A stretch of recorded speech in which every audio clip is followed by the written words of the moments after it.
Hello and good evening, everyone. Good afternoon. Oh, wherever you might be in this world.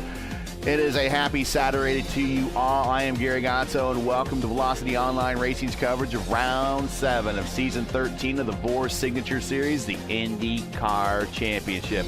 Well, Indianapolis is oval. The final sprint to the Season 13 Championship starts here. We're at Nashville Superspeedway for the Nashville LOVERN'S Inc. 300. Joining me in the booth is Kyle Klendworth. Klendy, Luis Nunez has dominated the last 3 races, winning 3 straight. Can he do 4 on a very difficult Nashville oval? I think we're going to find out very shortly once qualifying is concluded. This track is notoriously difficult to pass in traffic. The dirty air just makes it very, very hard to find a second lane that works, even with this modified setup for Nashville.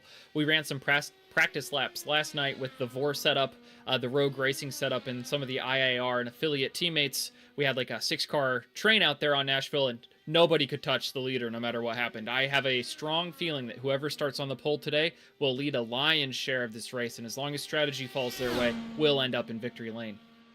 There you see the conditions for tonight. 80 degrees ambient, 86 degrees on the track temperature. Before we get into the notes, I do want to mention that you kind of hit the nail on the head on the real-world history of Nashville Superspeedway. The Indy Racing League and the IndyCar Series raced here from 2001 to 2008, and as a bit of a surprise, they returned in 2024, replacing the awful Nashville Street Course meme race as the final race of the 2024 NTT IndyCar season. The track record is still held by Helio Castroneves. He turned that in 2008 with the older car with a speed of 204.519. Wow. As you see on the charts right now, Wagner is right in that neighborhood. In fact, he is better than that speed right now to 205 flat. So if this was a real-world race, as we watch Silvazzi spin out off of 4 there, if this was a real-world race, he would have just set a new track record. Now, the career wins leaders at Nashville here are Buddy Lazier, Alex Barron, the late, great Gilles de Ferran, Tony Kanaan, Dario Franchitti, and Colton Herta, each with 1 win. Scott Dixon is the king of Nashville. He has 3 wins, all consecutive from 2006 to 2008. Colton Herta is the defending winner from 2024. But the interesting stat is that all winners, including Colton Herta from last year, all started in the top 10. So even in the real world, starting position and track position is everything, same as it is in the sim world. And that is one story that continues to hold true for this racetrack. If you start up front and if you can stay up front, you're going to finish up front. Interesting. I think Jesper Orman lost track of his lap count. He ran a throwaway lap that registered a time, and his fast lap here is going to be way too slow because he was getting up to speed on the front stretch. Unless timing and scoring is allowing him another lap, I don't think this last lap he's running will count.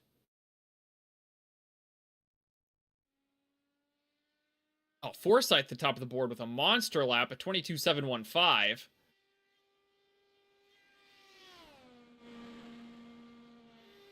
And it did count Jesper's 3rd lap, so he ran a 22.828, slotting himself provisionally into 6th.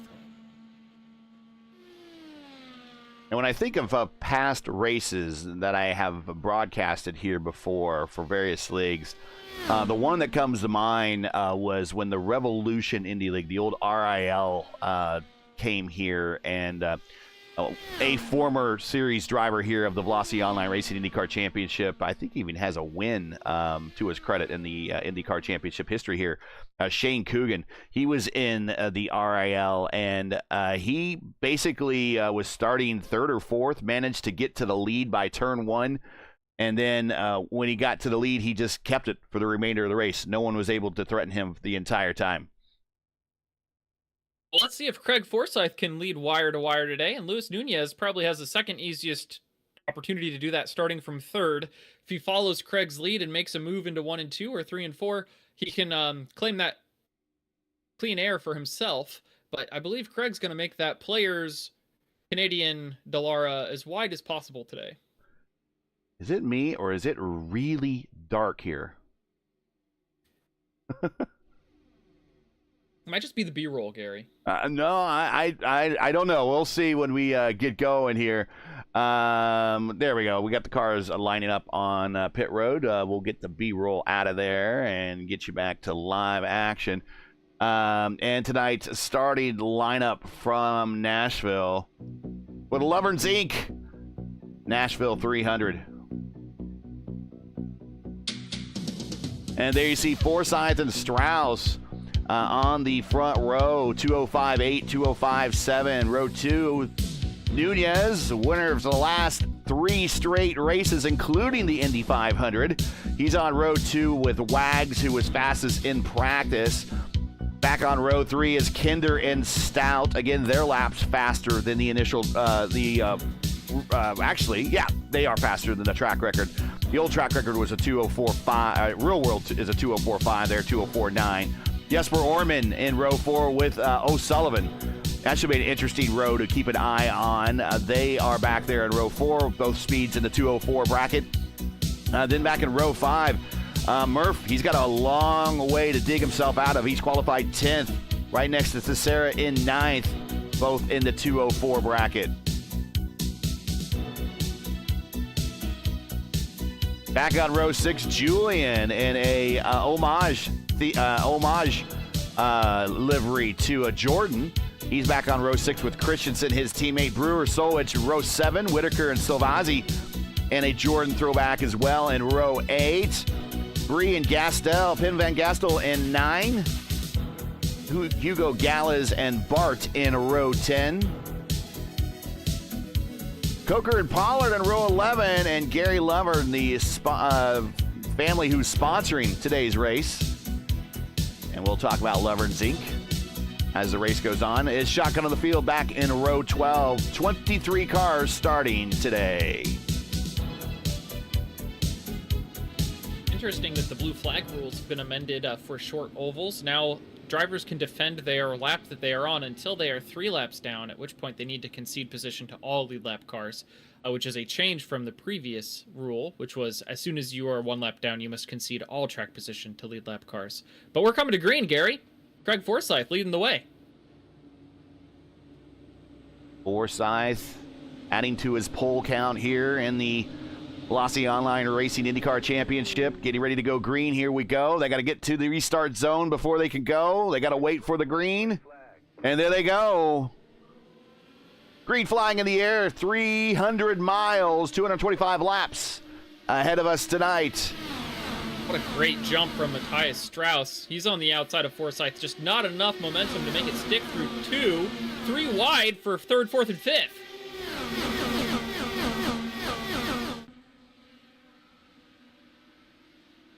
Carroll Stout is the winner of that 3 wide bout, putting himself 3rd.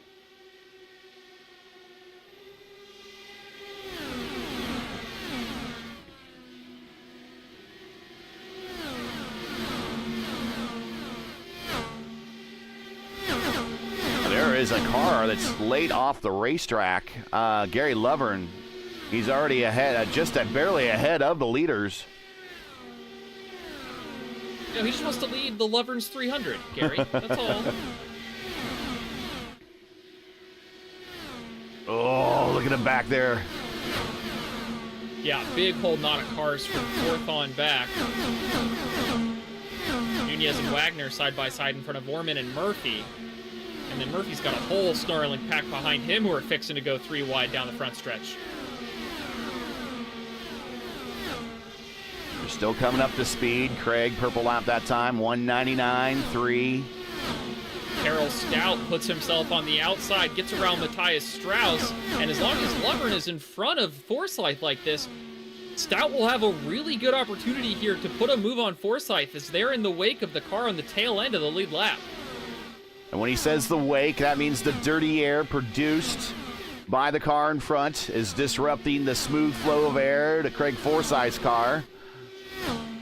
Much like an outboard engine on a motorboat, it makes a V-shaped disturbance behind the car. If you've ever been water skiing or wakeboarding behind a boat, it's just like that. I've given up my stints of waterboarding when I quit the CIA.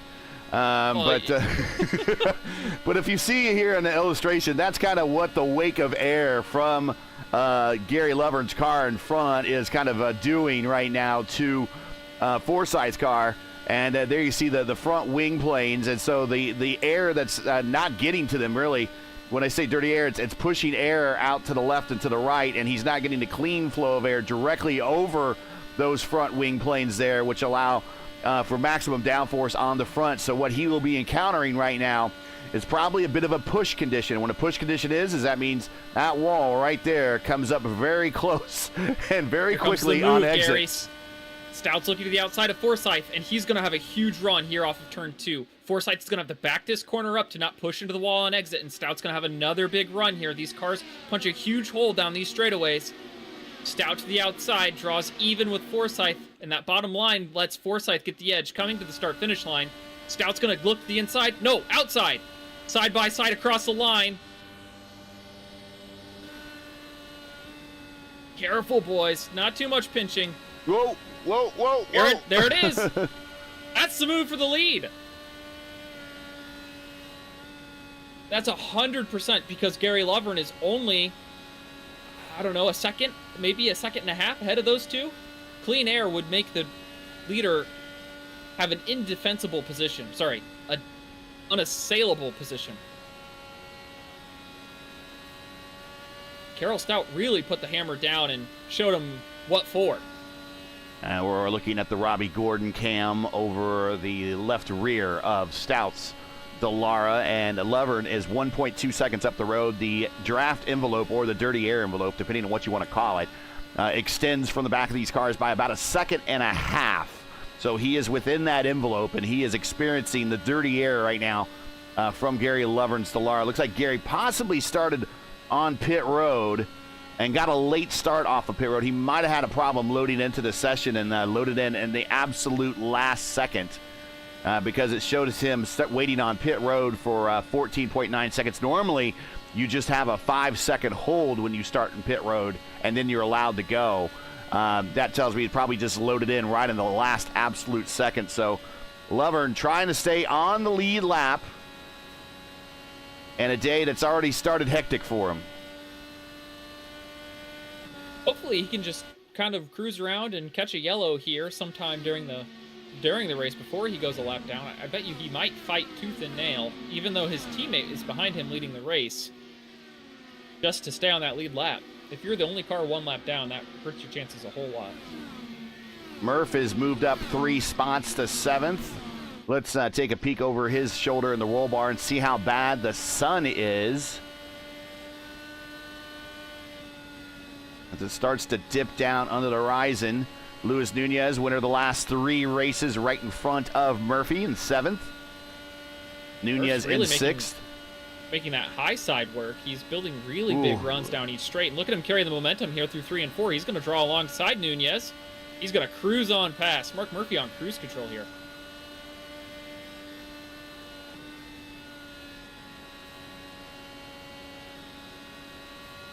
Been a little bit of a cross-team alliance there, teaming up on the Fiercely Ford machine between IAR and RR, running 4th and 5th.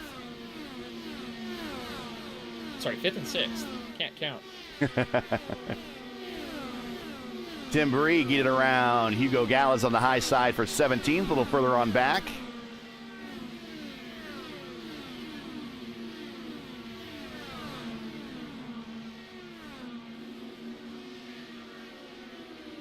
Gallas is drawing a bead on Prix now. And Prix into dirty air, the car in front of him. That's Braden Whitaker. Good to see you in chat, Evan. We'll keep tabs on John Christensen all day. We know that the 44 fan club is growing large and populous and likes to tune in, so thanks for being here. There he is. And right in front of him is Patrick Salvazi in one of those Jordan throwbacks. Then from Jordan, the 191. The old 7-Up sponsorship. Crisp and clean and no caffeine. I always used to play the 7-Up schoolyard game, right? Where you put your head down and your thumbs up, and you have to guess who put your thumb down. I don't know if that's a Midwest grade school thing or if other people experienced that growing up, but pretty fun schoolyard game. Back up front, it is still Carl Stout, lap 19, coming to 20 of 225. He is your leader. Forsyth is second, back 2 seconds. So Stout has pulled away a little bit. Strauss in third, Wagner in fourth, Orman in fifth. Yeah, he ran away and hid. Stout did. So I know there's not a fueled number. Caution on the racetrack. Gary Lovern Seb Kinder.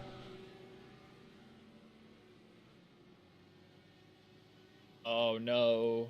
Oh no, Gary, you're gonna see. It's the story of the day. I can find him. There he is. Into turn 1 on lap 20. It looked like a wheel malfunction. His wheels were locked full left.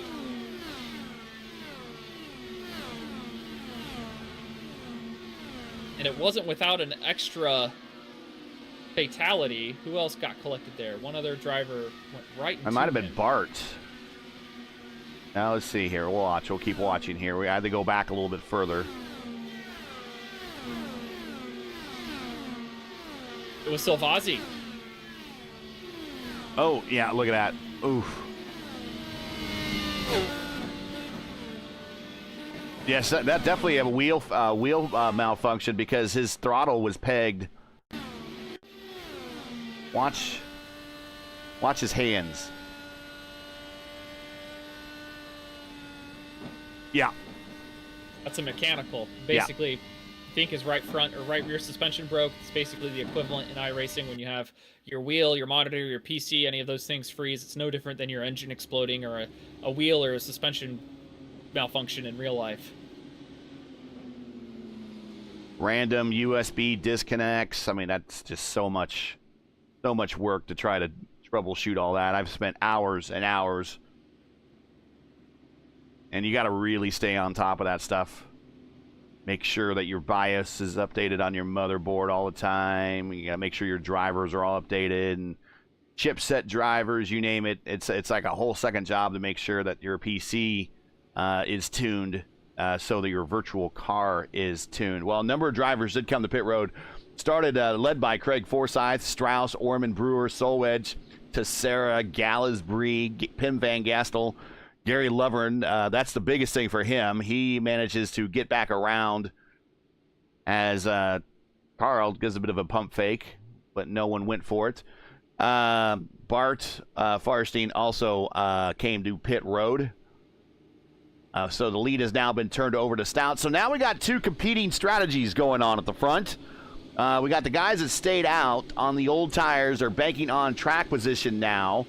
How long do we think a stint is? And when do we think that this first group here now on the racetrack is going to pit next? Yeah, by my calculations, the drivers who have stayed out, who are on the A strategy, we'll call it, have maybe 35 to 40 laps remaining. You can go about 55 to 60 laps on a tank if you really save. You cannot make the 75 number that cuts a whole stop from the race. It is impossible to make 75 on one tank. So I would assume that Carol Stout's probably been pedal to the metal. He'll probably come in here around lap 55 in about 30 laps, 32 laps from now with these yellows. So we'll see if many drivers come in to answer that call, and we'll see how quickly Craig Forsyth can work through the top 10 who have all stayed out on his fresh tires. He's got considerably more pace than the first 5 of those cars that have stayed out. So I would expect him to get up behind Julian or John Christensen pretty quickly here. Here we go. Green flag in the air. And restarting here at lap 24.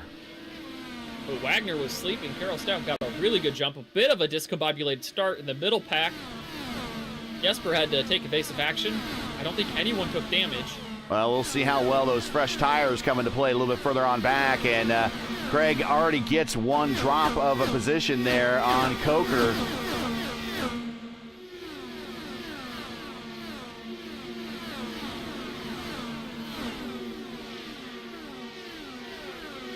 Jesper's going to go 3 wide down the front straightaway. He's going to be in the middle of Coker and Strauss, but thinks better of it. Oh, to the bottom he goes. What a move. What a move. Brewer to the outside. Brewer really got 2 for the price of 1 there, because Jesper really checked up to make sure he didn't push into the traffic. Sometimes being a gentleman doesn't always reap rewards. As they say, nice guys finish last. Jesper being too nice right now. And Stout goes purple with the clean air in front of him, even though he has used tires, very used tires over. Oh, there's contact between Orman and Strauss. No yellow. No yellow.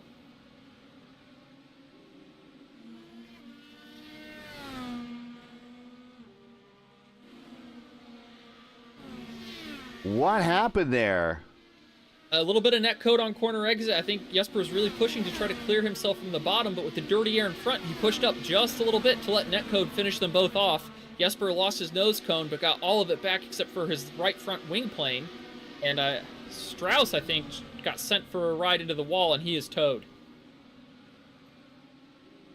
And Stout just keeps setting purple lap after purple lap up front with tires that are ancient. Yeah, but he's got clean air for the first time all race. If you remember, Gary Lovern was in front of him. It didn't seem like from very much, but, you know, within that 2.5 window, it means the world. The leader is so much slower with anyone there.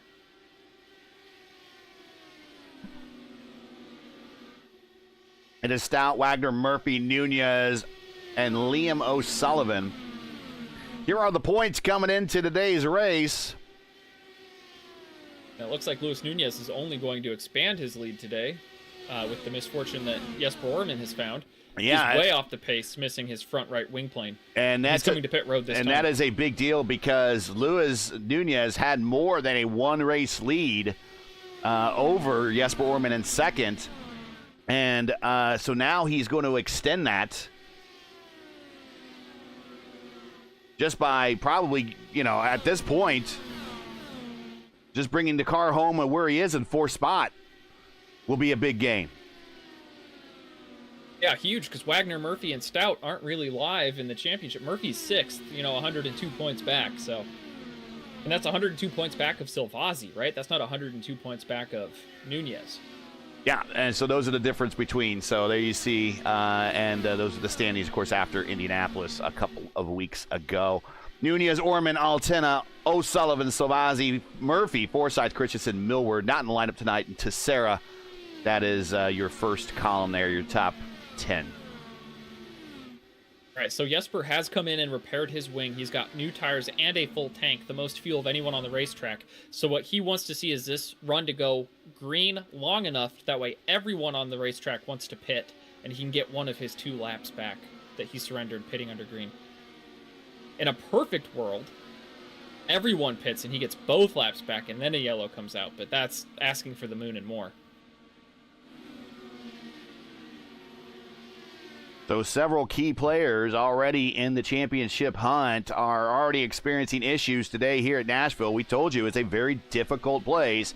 Jesper Orman, our defending series champion, having problems off of turn 2. And Patrick Silvazzi, also involved in the points championship hunt, having problems with during the first caution.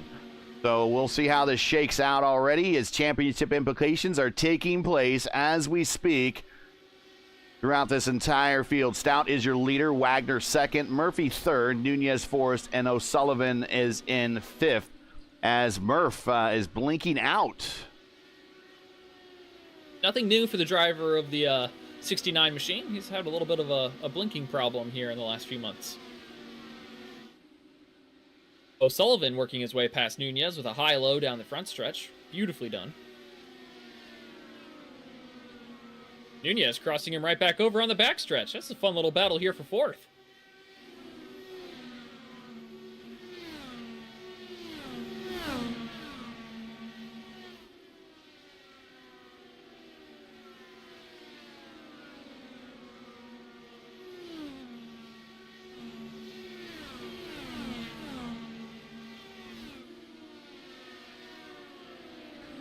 Still waiting for this first group to come to pit road. They've been out there now 37 laps. We expect them closer to the 50 mark.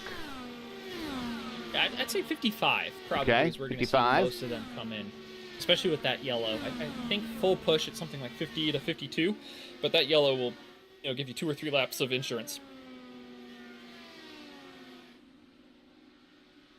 And it really depends on what fuel map you're running. I think you can get away with running map 3, especially through the corners here, without losing too much time, because you're off the throttle so much anyway. But you can count on Carroll Stout not running anything but map 1. He is running and hiding away from the rest of this field. He's opened the lead now to almost 2.2 seconds over Wagner. Greg Forsyth started the race on the pole. It's our 6th different pole sitter in 7 races.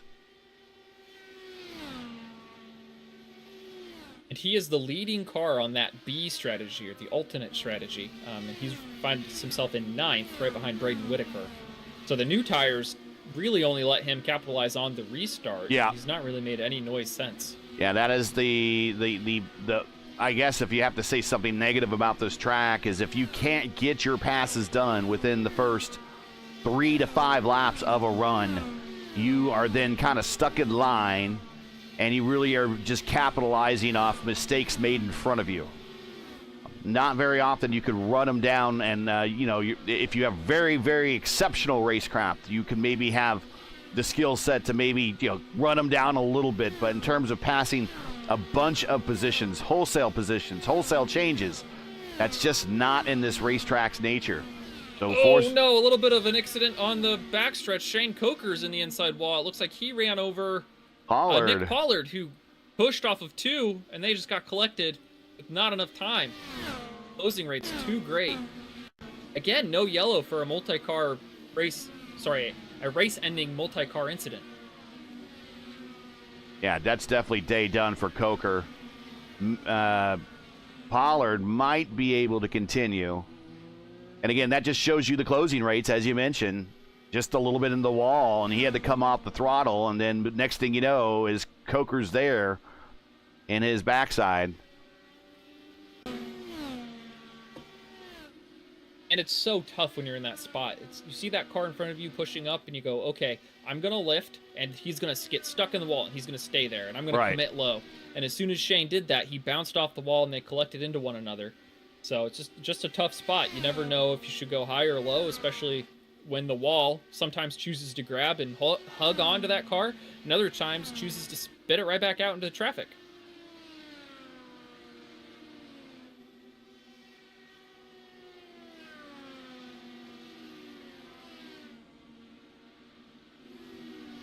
Wagner and that Ray Hall Letterman kart era shell throwback driven by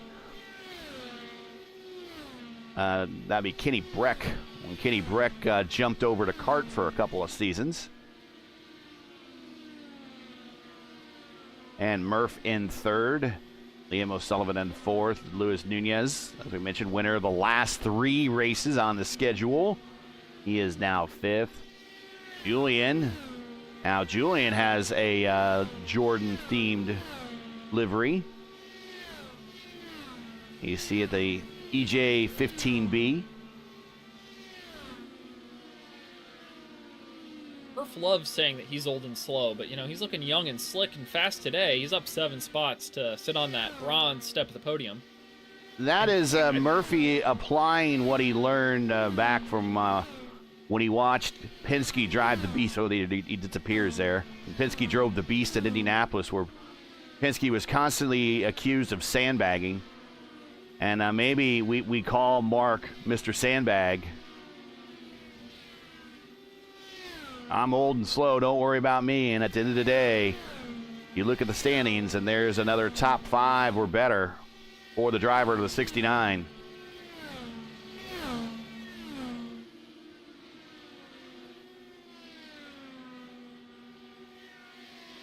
Got some lap traffic in between Stout and Wagner. Let's get the tree back up there for you. There you go.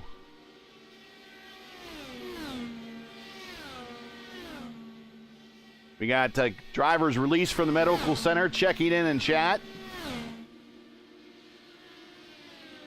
Yeah, 3 of our drivers who have all been checked and released from the infield care center. sharing commiserating stories in the chat room. Glad to see you in the chat room. Sorry to see you off the racetrack, boys.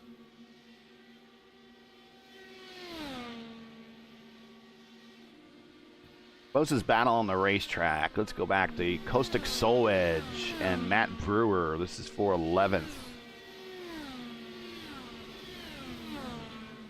And I don't know when the lights are going to turn on, but they need to at some point. That's kind of like street lights, right? They're on a timer. They turn on at a certain time no matter what, regardless of how dark it is. I don't know. I would imagine this place has a power switch. That's a lot of power to pay for when you're not using it.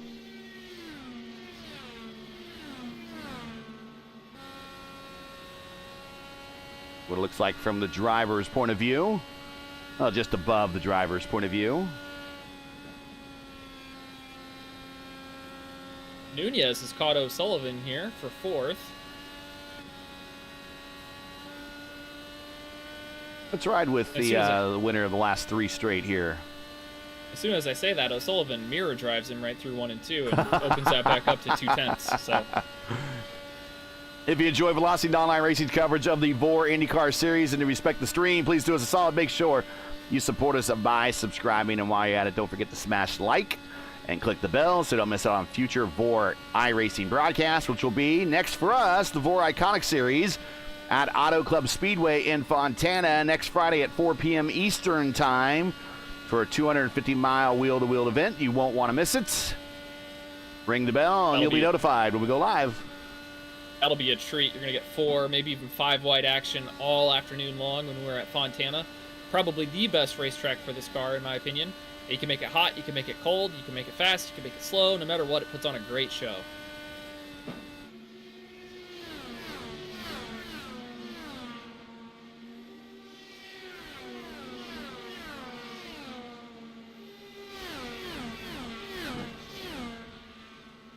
So I'd expect the leaders who haven't yet pit to be down pit road here at any time. Yeah. Probably it'll be a feeding frenzy here in the next 5 to 8 laps.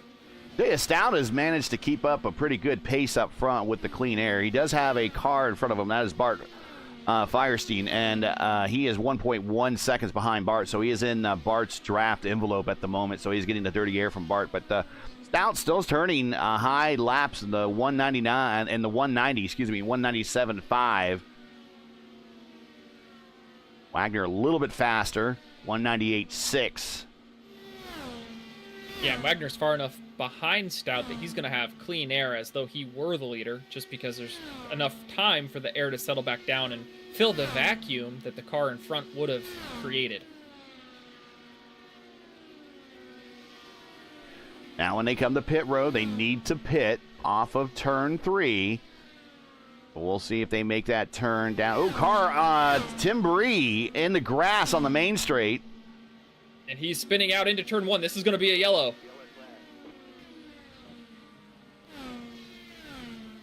Forsyth is in disbelief because his strategy was about to pay off, but this is good for everyone except those who pit. So everyone on the B strategy has been burned with a capital B.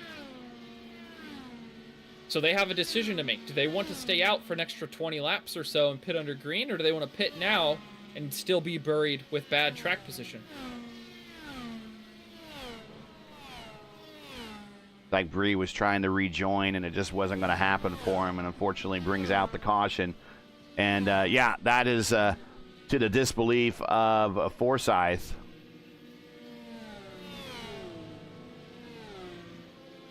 He was just a few laps away from making that early pit stop happen for him. And I think Jesper Orman is probably the happiest man in Nashville right now. He's going to get one of his 2 laps back, and then, you know, if there's a little bit of chaos on the restart, he'll pit and be 1 lap down. So, not quite best case scenario for a Aegon Sauer for the Swede with the speed, but, you know, this is step 1 of his master plan to get back on the lead lap. And yeah, here there you see him. He's going to be first in queue behind the pace car, and he gets the wave around there. So Nunez on pit road, Wagner on pit road, Forsyth now coming back down to pit road, coming into his spot. He's going to go back on strategy with the rest of these drivers, and Wagner goes to the top. Is your new leader, and he beats off Carl Stout off of pit road. That is absolutely huge. He's going to have clean air on this restart. He's going to be able to dictate the race, and I know Stout is an aggressive young driver. Wagner is going to take advantage of that. He's a crafty veteran. I assure you, he's going to bait Stout into making a move and then throw air on him when he least expects it. It'll be the only way Wags can win this race. That's probably the easiest pass all day for Wags right there on pit road. Just come in, hit your marks, get your stop, get everything done right, done fast, and pass your opponents on pit road. Wags, 9.3 seconds in the box versus 9.6 for Stout, and that's all the difference it took right there. So Jesper was able to pit, Gary, so he's one lap down and on the same strategy as all the leaders. So there's either a lucky dog he was awarded. Yeah, I believe there's a lucky dog in this. Yeah, he's coming down pit road one more time, and he's going to get a top off here. Yeah, you're starting at the back anyway when you take that wave around. Well, the free pass, rather. If you take the wave around, you cannot pit under iRacing normal rules, but the lucky dog allows you to pit.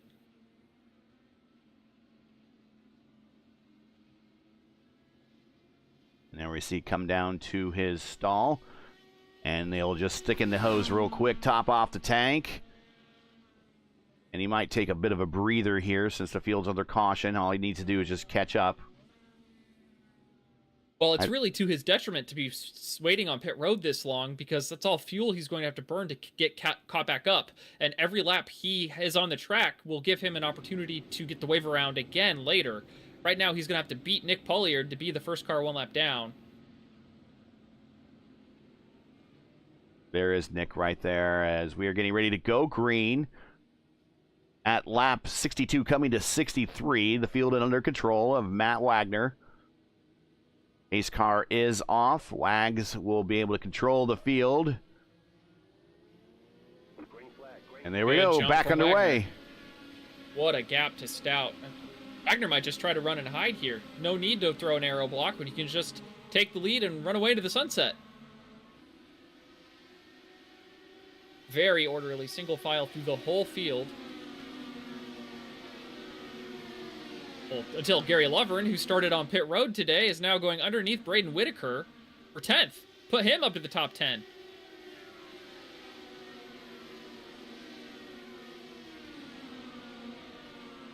And today's Nashville 300 is brought to you by LOVERN'S Incorporated. LOVERN'S provides professional services in renovation, remodeling, painting, and mold removal for government, commercial, and residential projects. For a quote or to learn more, like them on Facebook or visit their website at loverns.inc.com today. All the links you need are in the description. Once again, special shout out to Tom Lovern. That's Gary's brother, owner of Loverns Inc. And if he's watching the broadcast, thank you very much, man. Thanks for being a big sponsor for the series. There you see Gary currently recovering from a bad start, now in the top 10.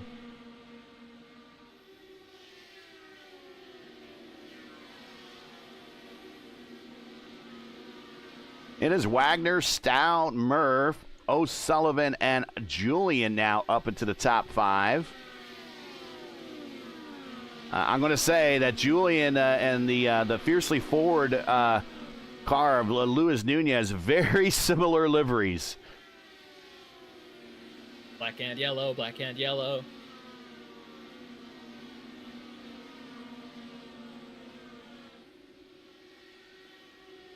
Couple of rapid fellows wearing black and yellow. Biggest gainer of the day is Gary Lovern. He's up 13 spots. The other big gainers, Murphy up 7. Nick Pollard up 6. You know, he's one lap down. He's just driving to survive back there, doing a pretty decent job of it. Of course, we saw him get run over a little bit a while ago. No fault to Shane there. Off of turn 2. Got up in the wall, and the closing rate just decided that whole thing. Most people, when they watch these cars, are like, how come that person didn't have time to brake? Or how come they didn't have time to turn the wheel? It looks like they had plenty of time. The closing rate well, first of all, when you get into iRacing, the closing rates of all racing cars are pretty incredible. But you've never experienced a closing rate until you've driven an Indy car. When everyone around you is at 200+ miles per hour, you're covering a football field a second, and someone just lifts a little bit. When you lift a little bit in an Indy car, that is affected like hitting the brakes with all the downforce and all these wing elements on these cars. That is catching the air there, and there's no power being applied. It's pushing everything straight down. It is basically like hitting a brake. And, the second you have to come off the power on these cars just a little bit, and there's another car behind you, it doesn't take long for that second car to get up into you.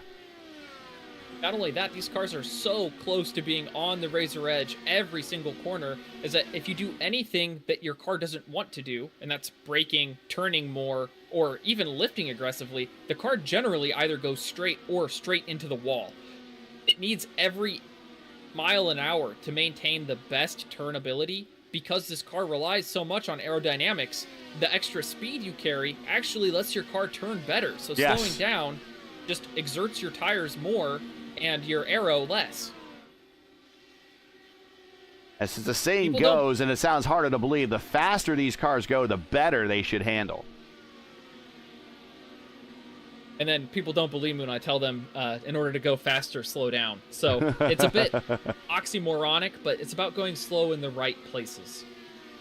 You can't just go slow when the car wants to go fast, like on corner entry or on corner exit. You go slow right in the middle of the corner, just to be nice to your tires. You say, I'm going to go as slowly as I can get away with. I think that's probably the best way to say it. You go as slow as you can get away with. Godsoe gets around Gary Lovern back up into 10th. Lovern now under attack from Braden Whitaker. This is a battle for 11th.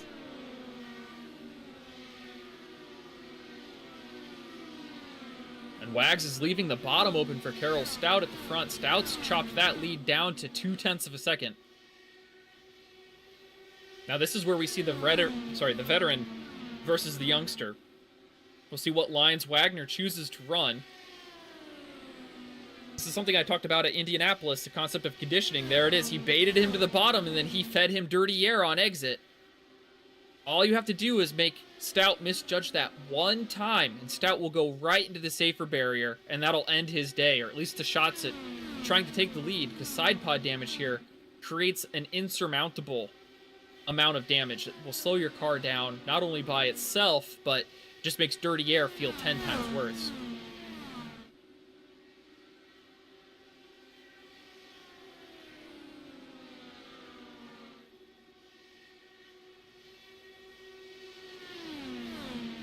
I think Stout might have recognized that, said, hey, I didn't really like getting chopped and aero blocked halfway through the corner. I'm just gonna run the high side, a place where I think Wagner won't want to run whatsoever. Well, then I spoke too soon. He followed him right into that corner. Wagner with a win in the Iconic Series at Phoenix, which we were at yesterday for the Iconic Series. That is Velocity Online Racing's DW12 IndyCar Series. Wags does have 13 starts in the IndyCar Championship, 5 top 5s and 7 top 10s. So normally when he races, he does a pretty good job at, or a pretty good percentage of getting it into the top 10. He is your leader right now. No career wins at the IndyCar level here in Velocity Online Racing. Same thing with Carl Stout.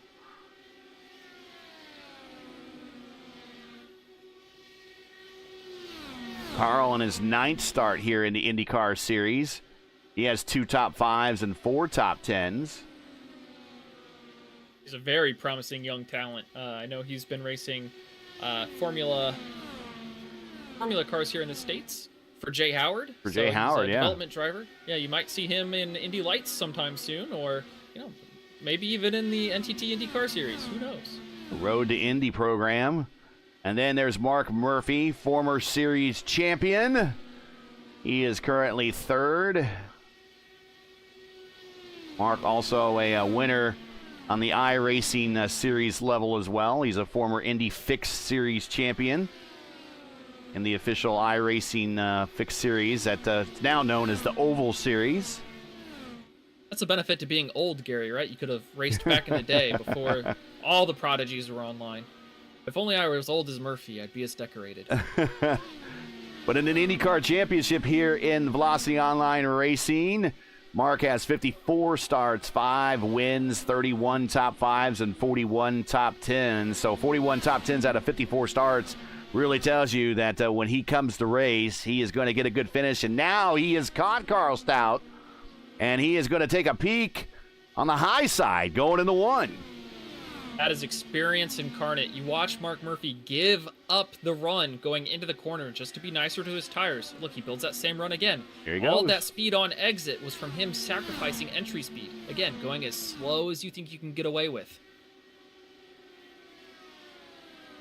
Lap 83 of 225. Currently watching a battle for second between Mark Murphy and Carl Stout.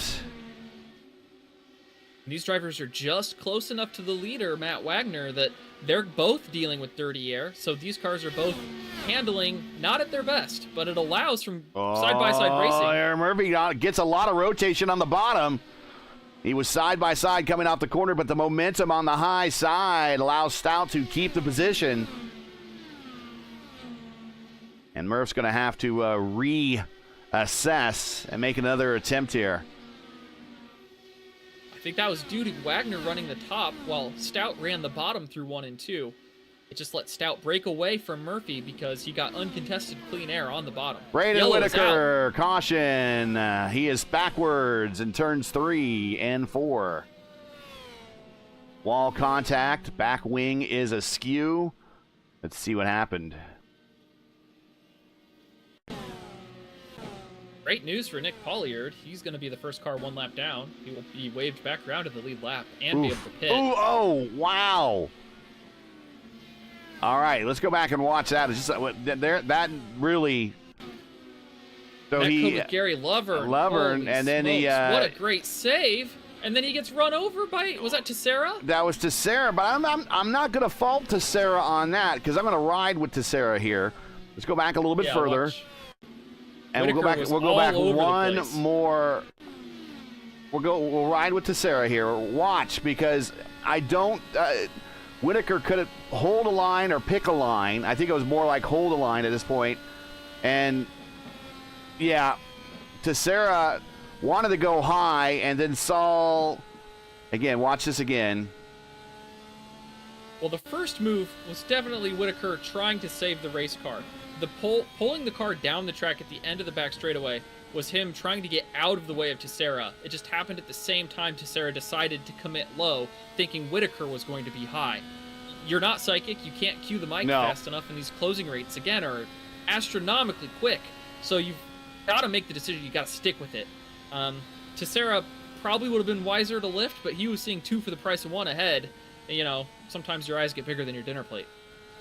Yeah, so I'm not faulting Teixeira there. It's sometimes you have a chance, and as the knight in the Indiana Jones Last Crusade movie said, he chose poorly. But I don't think there's a lot of harm in kind of what happened, at least on Teixeira's side. I don't think there was intent there to really try to wreck. I think he was trying to avoid. We'll see what race control decides on that one eventually, or chat can chime in on that one as well. But we are back under caution in any case, and Teixeira back in 14th spot as we are all under caution at lap 88. Yeah, and again, we have split strategies at the front. It looks like everyone up to... Soul Wedge, Teixeira have both stopped. Everyone else stayed out.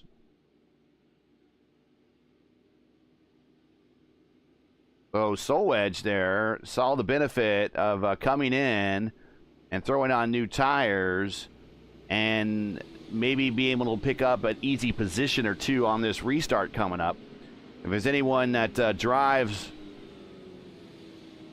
with a lot of fury, it's Soul Wedge, and that's going to be pretty interesting to watch him on this restart. Yeah, we'll see if we have any movers and shakers here from Soul Wedge back.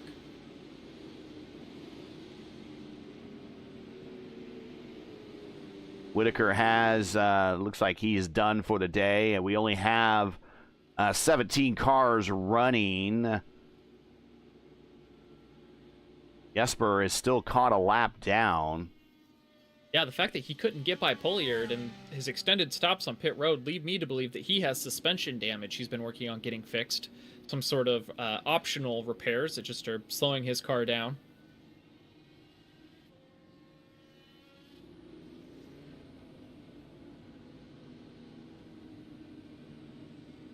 And I think we're coming to green this time by. Wag's going to bring us to green.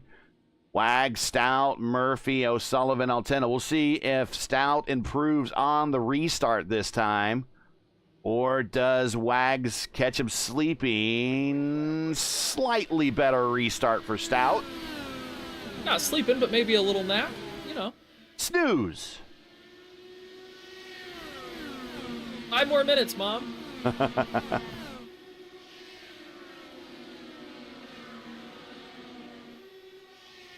Stout's going to the outside. He's going to try to build a really big run here while they're still getting up to speed down the front straightaway. Wagner exited turn 4 perfectly. He will be unassailable here through turn 1. Oh, here comes an aero block. Stout's going to lose all of his pace off of turn 2. Almost hits the wall. Way to stay off of it. And Murph throws a little bit of dirty air on O'Sullivan as well. Yeah, are these old guys going to cut these youngsters any breaks today, or are they just going to aero block them all day long? Aero block. Aero block.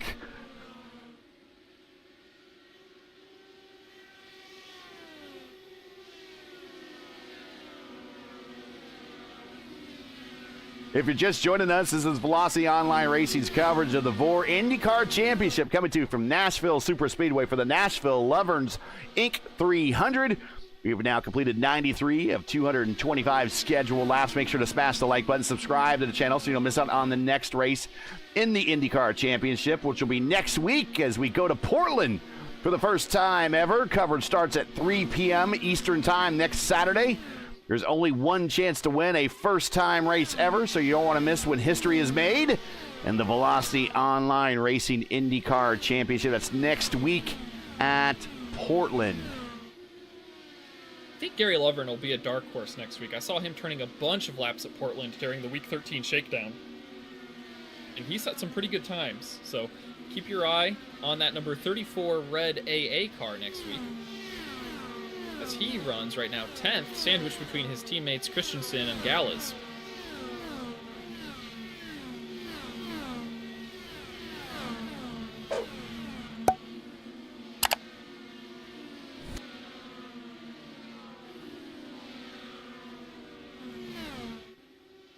All right, Mark has now started to reel back in Stout a little bit.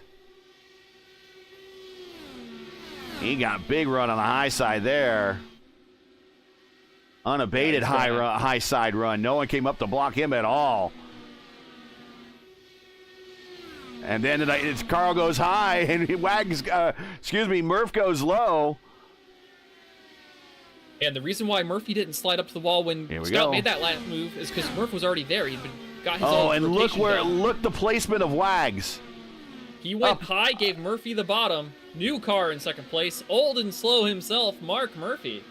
Yeah, you kind of saw that developing with the Wags going up high and fleeting the dirty air to Stout as he went up high. That caused Stout to push an understeer to the wall, and he had to lift a little bit to make that corner complete, and that allowed Murph to get the pass for second underneath and clear him. So we have a new car in P2. Is Wagner, Murphy, Stout, O'Sullivan, and Altena your top 5 now? As IndyCar Series veterans will know, Valmar Earnhardt will tell you to push, push, my friend, and so will the leader when he aero blocks you.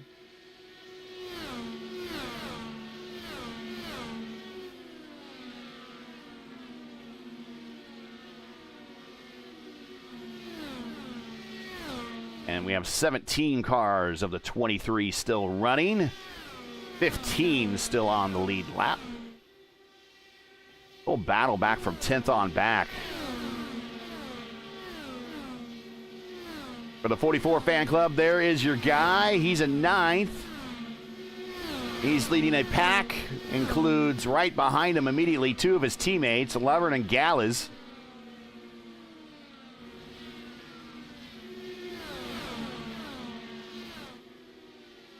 And then Kosik Solic, who I don't really think has got the drop on too many people with those new tires. I think he managed just to get one spot, and that was Pim Van Gastel.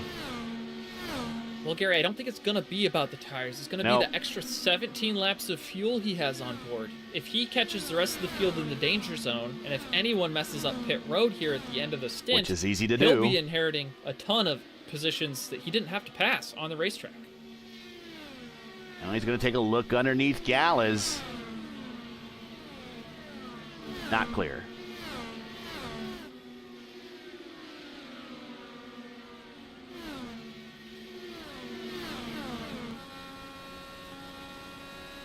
Oh, I think he might have hit the wall there right as we joined the camera. Nah, a little bit of net code. That was nothing. That's the game lying to us. Hugo around Gary for position. Move Hugo now up to 10th. There you see the telemetry coming from Soul Edge's Dallara.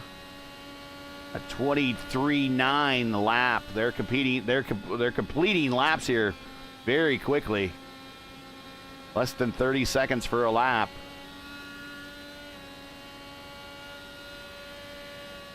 At 200 miles an hour. Here are your last laps for the field. Wagner fastest because, well, he's got the cleanest air of everybody. He's up at the front, 199.5. In fact, he's faster than Murphy, Stout, and O'Sullivan, so he's starting to pull away from that lead group.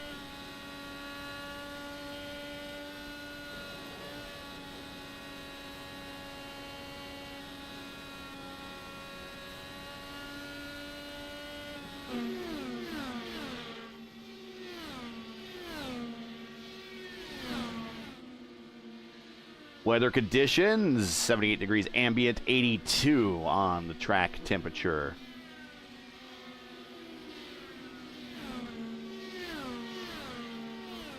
That's only going to continue to get cooler as the sun sets and we go further and further into the night as we approach halfway in this race.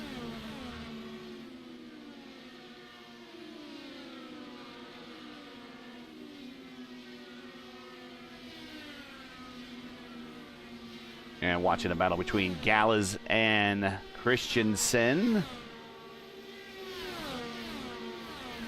I guess we can call it, what, UNC versus Texas on that for the colors on these? Yeah, Tar Heels and Longhorns, baby blue and rust orange. A little bit of March Madness here in turns 3 and 4. I wonder if that's what inspired the Jordan throwbacks. Every time I see Hugo's car, though, it's hard not to think of Texas Longhorns with that burnt orange there.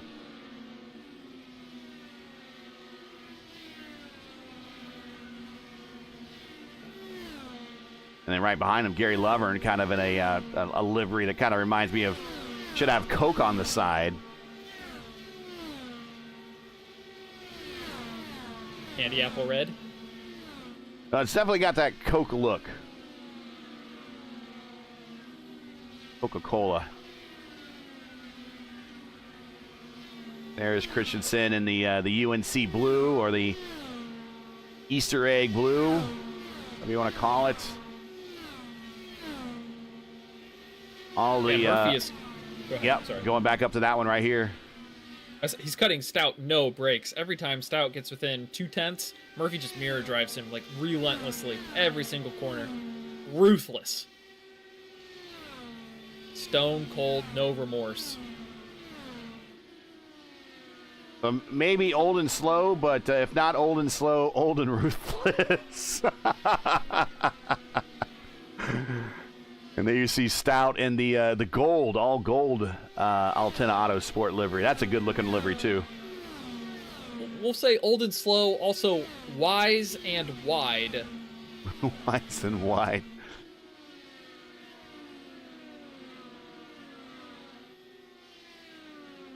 Yeah, Stout looking like the Pepsi or the Coke caffeine-free cans. They all have that kind of gold color. Kind of reminds me of what Pagano drove. I think it was in his last year of when he was at Penske. It was an all gold Australia Gold Coast sponsorship car. Yeah, reminds me of that. But it's a very sharp looking car. Have we heard about Simon? Is he doing better after flipping at Road America? I know that was a couple seasons ago, but I think he's never cleared the race again, right? I'm not sure if he's going to be ever cleared the race again, but I think he is doing better. He might have just said, at this point, I've done all I've needed to do. Won the IndyCar championship. I've won an Indy 500. I'm done. I'm good. I mean, outside of Sebastian Bourdais, he's probably the next most successful French driver in the history of IndyCar racing.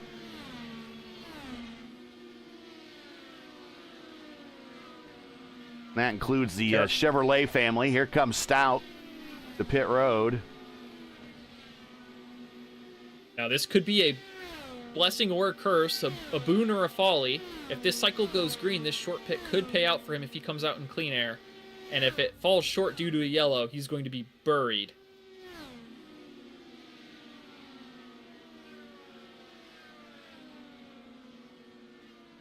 Long trip down pit road.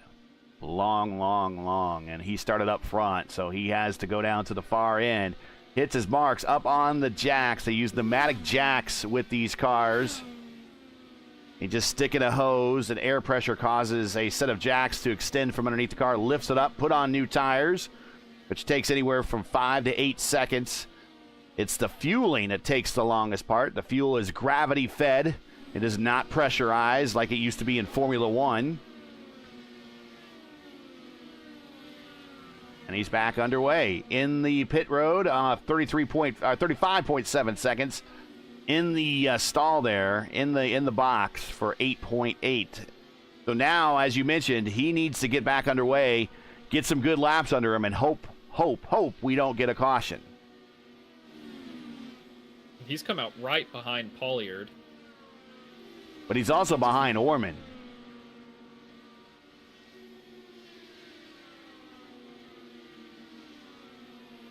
Orman's a bit of the way up the road. Nick Pollard is coming to pit road. So lap 60 now for Wagner. Does he make the turn to pit road anytime soon? He's going to have to enter off the backstretch. He's still going. Murph's going to come with him. Liam O'Sullivan. 44, John Christensen will be pitting this time by off the backstretch. Pulls it down. Gets it woed up. Nice and tidy. Good job, John. Forsyth on pit road. Scheduled stop. Yeah, we're going to see all the leaders coming here in the next few laps. So Sullivan made his way down to the access Wagner, road this pit time road by. now. And a very aggressive pit road entry speed. Same thing for Murph. Well, Murph's still on the track. Murph's still on the racetrack, sorry. Liam O'Sullivan. Murphy's coming this time. Yeah, Wagner really attacked pit road entry. He did it very fast. He'll probably extend his lead should this cycle play out naturally. Murph, pit road. Nunez, pit road. Scheduled stop. All these scheduled stops. Matt Brewer, scheduled stop. Stout has caught Orman. Going to dispatch him here on the front stretch, and he will have uncontested clean air from now on. Well, actually, there's one more in front, and that is Pim Van Gastel. Pim, and I think he had to check up a little bit and caused Orman to get really close there. Lights are on finally. Hugo Gall's on pit road. Gary Lovern picks up the lead of his namesake sponsor race. Right, Stout has leapfrogged Murphy here with his early pit. But Wagner will re-inherit the lead once this plays out. Lovern, Teixeira, Solowich, Van Gastel. Well, Lovern is, I would suspect Lovern's coming to pit road about any time. Yep, I think he just keyed up. Now, yeah, and that's going to turn the race over to those guys that stopped on lap 88 under that last caution, and that was just Teixeira and Kostek Solej. They will cycle to the top. And they might hold on to this lead for a while. Yeah, about 18 to 20 laps. Depends on how aggressively they've been fuel saving. What they want to see any time in that window is a yellow. A yellow flag will put them 1 in 2 with full tanks and fresh tires, while the rest of the field, except for Pim and Van Gastel, will have to take the wave around and won't be able to pit.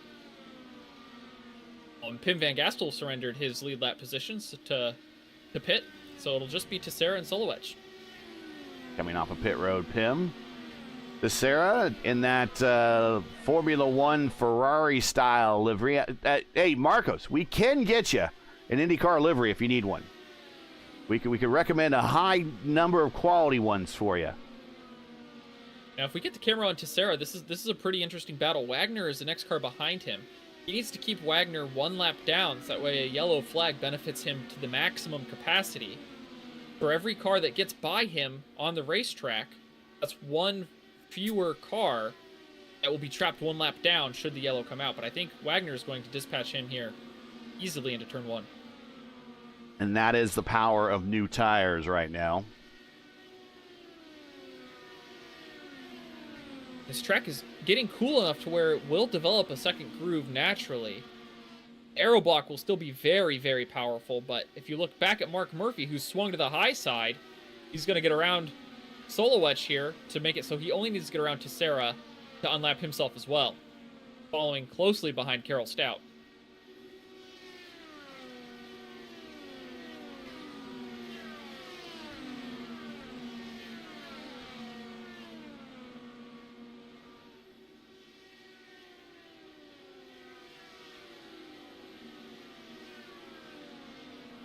If you like this style of racing, especially at Nashville, oh, Murph disappears. Check on back with us over on P1, on the P1 channel, P1 Broadcasting on Wednesday night. The Formula Indy Series will also be here for a 300-kilometer race.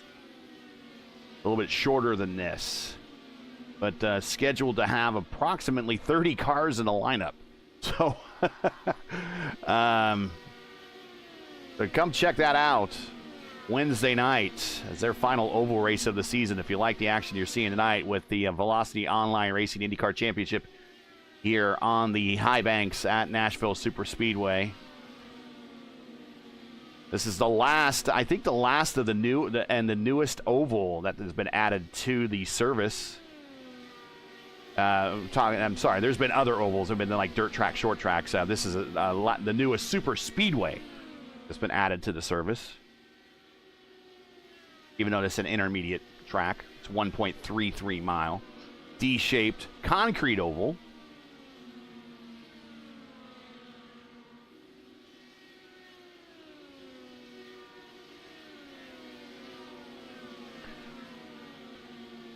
I did complain to iRacing today. I saw one of the IndyCar influencers on X posted something about some track video of one of the past IndyCar races at Pikes Peak, and I replied back and tagged iRacing. Why isn't Pikes Peak scanned and a part of iRacing already?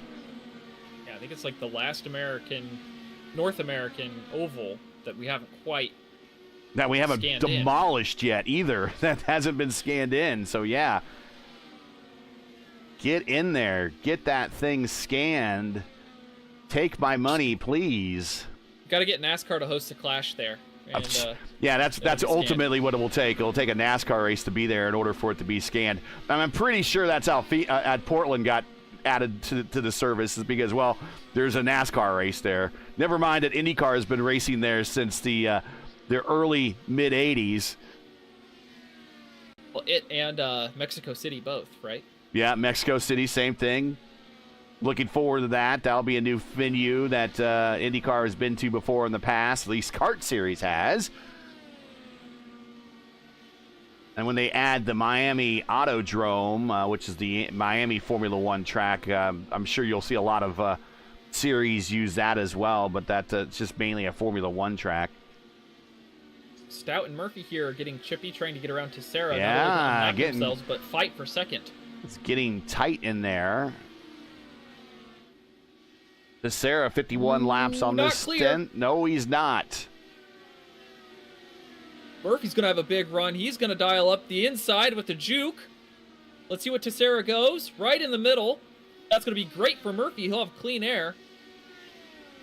But now Stout will get the run down the backstretch because Tessera gives him the draft by the wall. But Tessera wants to keep them both one lap down, just so if you do get a yellow before he hits. Stout tried to slide down and give the dirty air to Murph, but Murph had too much of a run, and the car was handling too well to really get impacted by it. Murphy did a good job backing up that corner, keeping his left wing plane exposed to avoid getting Aero pushed there through 1 and 2. Tessero's going to continue running this middle lane. So if Murphy wants to make any hay, he's going to have to do it on the top. And I think they've been caught now by Liam O'Sullivan. Yeah, I'm going to say, look who's behind him. Here's Liam O'Sullivan. Wagner has not really run away from these guys. He's only just ahead. He's kind of trapped behind Nick Collier. He has no incentive to run any harder since he's unlapped himself. He could just be saving gas. Here comes Stout. He's going to get his lap back right here.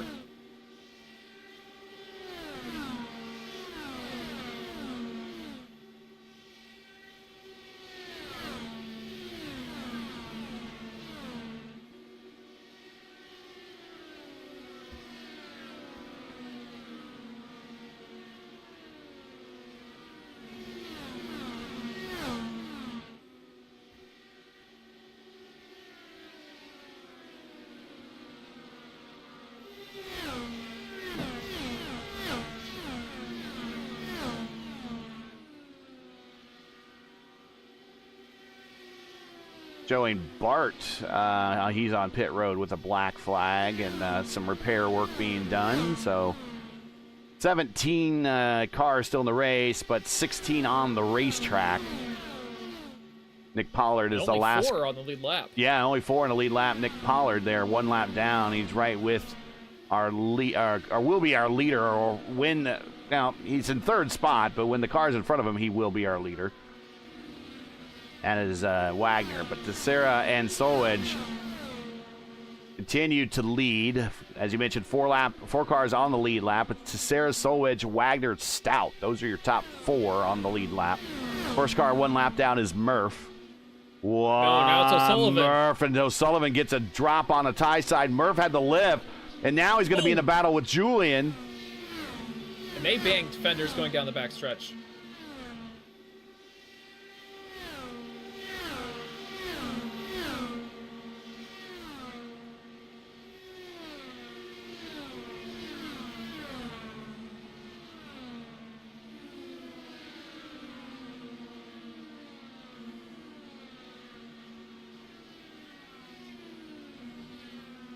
A little bit of chippiness over the radio because of that wheel banging. Old and slow and not too pleased, we'll say. I'm sure it doesn't bother Julian at all. Thick skin. Thick skin. You can't let what's said in the heat of the moment bother you. Everyone lets the wheel get in between their ears sometimes. And here comes Murph trying to get around Tessera to get back on the tail end of the lead lap. Tessera 61 laps into his stint now. A lot of the drivers came to pit road right around 62, 63, 64 into their stint last time. So we'll see if he does the same. We are well past the halfway point. We're actually lap 150 now, 225. Now Tessera's coming into pit road this time by. That'll leave him with a stint of about 10 laps to go at the end of this event. He won't be able to stretch on fuel. So all the drivers will still yet need to stop twice, but Tessera's last stop will be much shorter than the rest of the leaders. Nice entry. Hustled it around. Kind of loaded up a little early, but there's nothing wrong with that. At this point in time, you got your car in a position for a decent finish.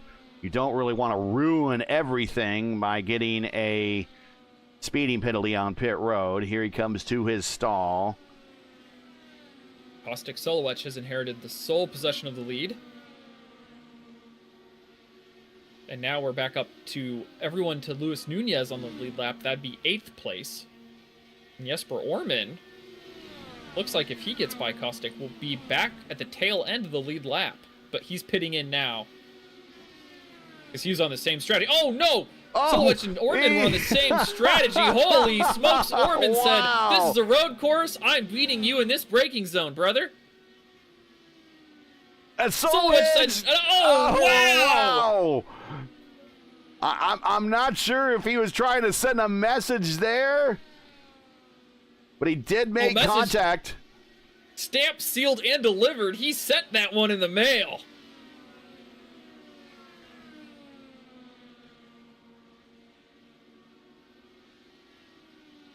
And it's entirely possible Jesper got additional right rear suspension damage from that, but Solowich didn't lose a front wing. I don't believe. Yeah, Jesper's here on pit road for an extended stop. He's got repairs he needs to have taken care of. And Solowich got a black flag for speeding there. Yep. And Jesper down and away, 23.3, so further damage done to the Swede, the defending series champion. And all-time series wins leader. That brings the leader up to, or brings Matt Wagner now up to being the leader. He is the leader, Carl Stout. There he is in the gold car. Well, don't go to Stout right away. Tessera is second place on the track, but 1 lap down. He has an extra stop to make yet, but it is shorter. If he can unlap himself here with his fresher tires, as Wagner did on the previous run, he will be probably in the best position of anyone on the racetrack, in my opinion. If we get to yellow, he's going to be in great shape.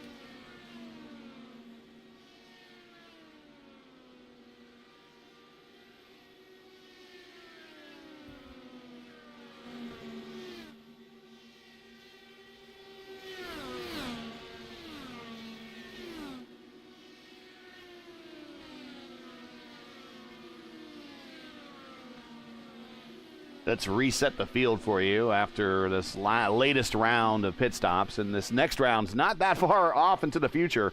These guys that just stopped back on lap 120, right around lap 120 or so, like 117 to 123, somewhere in there. They're about halfway through their run, so we will see more pit stops here very, very shortly. Matt Wagner is your leader. He has led a lot of this race. And you see 68 or 67 laps of 158 in the books. He wrestled the lead away on an early pit cycle under yellow and has not given it back. There's Carl Stout. He is second. Carl 1.4 behind Wags. And then Liam O'Sullivan in third, 1.5 behind Stout. And then about a half a second back is Murphy in fourth, and Julian Altena about a second back in fifth. Very quietly, just lurking, is our points leader and winner of the last 3 straight, Luis Nunez. He is our reigning and defending Indy 500 champion as well. Just maybe looking at getting a solid top 10 finish here. He does have a 1 race points lead over P2 in the championship.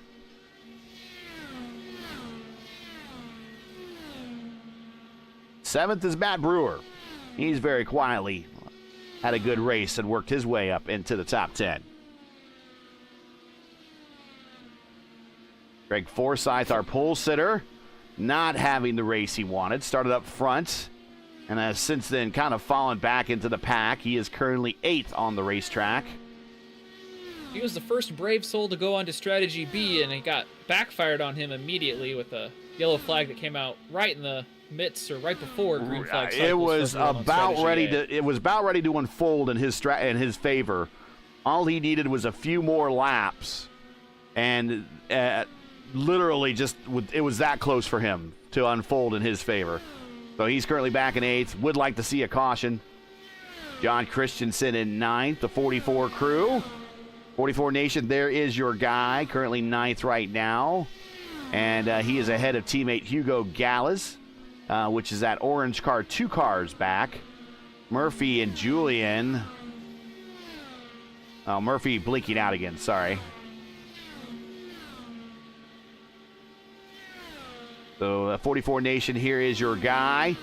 Right behind him is Jesper Orman. He is 2 laps down in 15th. He just stopped.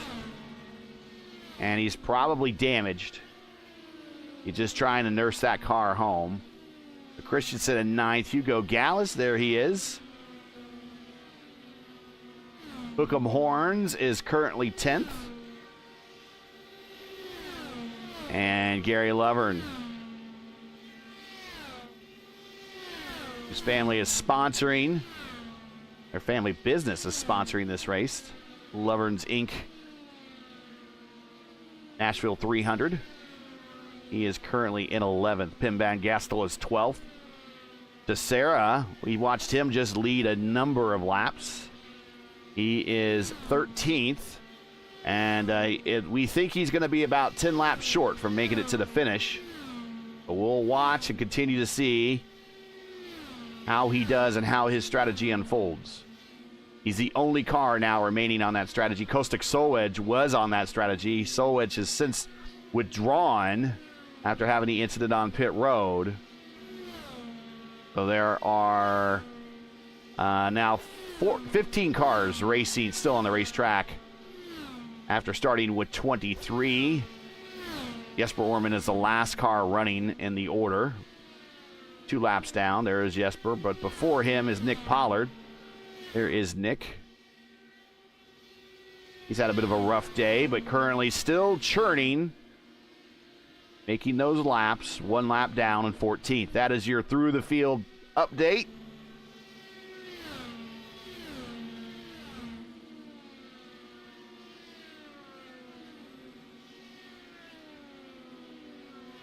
I really thought Tessera would make more of a charge on these fresh tires to try to get around Wagner. It might be possible that he's slowed his pace down intentionally just to shorten up or extend his final window as long as possible to catch that yellow and put the rest of the field in the danger zone at the end of the race.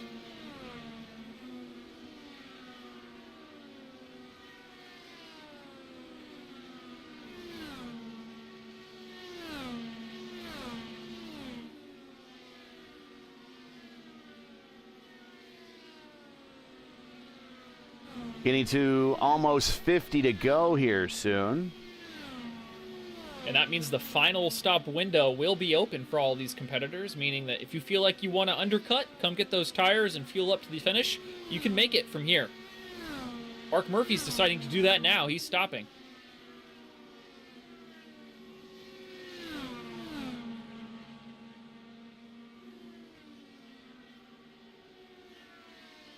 Forsyth as well on pit road. Forsyth needs to do a bit of a gamble here to kind of change things up. Stout's coming in, giving up 2nd place.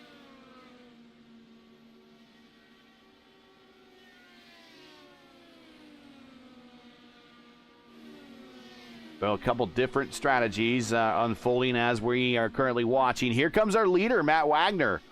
So he didn't want to waste very much time with all these cars coming to pit road on new tires, or with new tires coming off of pit road. So he's going to answer now.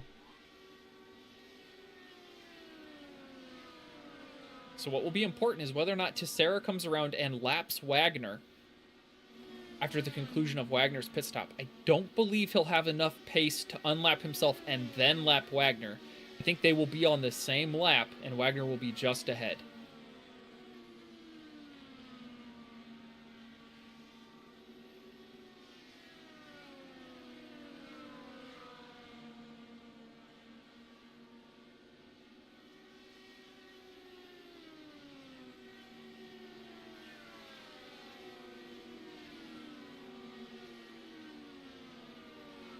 Nick Pollard on pit road as well.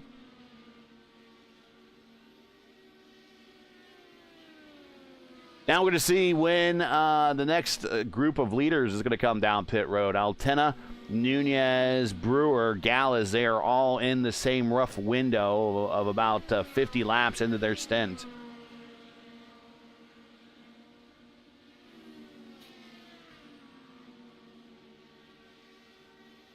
So Teixeira has about a half of a lap lead on Wagner right now. The reason Wagner is 1 lap down and Teixeira is not is because Altena is the leader and is yet to pit.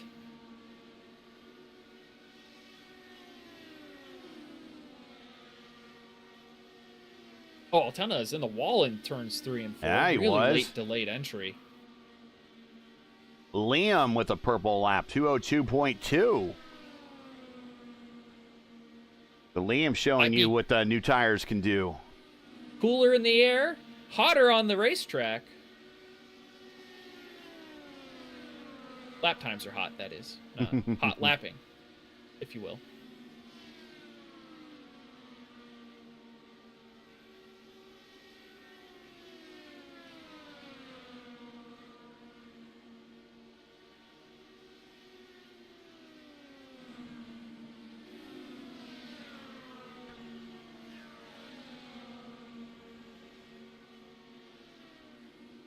We're just kind of waiting for strategies to unfold here as we're kind of in those period of laps where strategies are overlapping.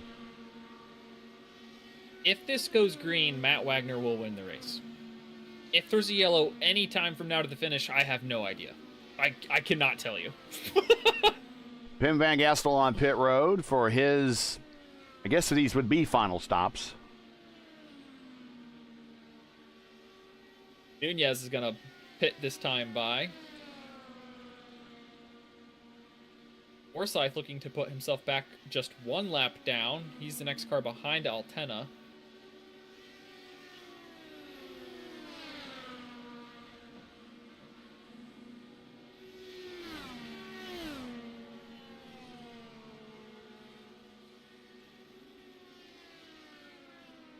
Brewer coming in. Altena will be coming in this lap as well.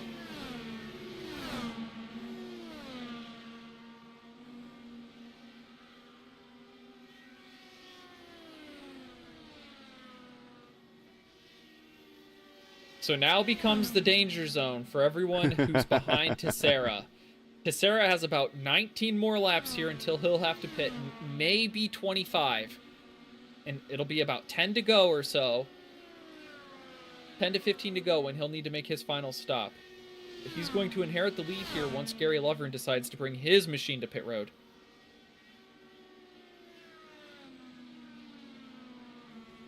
Teixeira has much more pace than Lovern. They're right next to each other on the racetrack. He might take the lead by force rather than by strategy.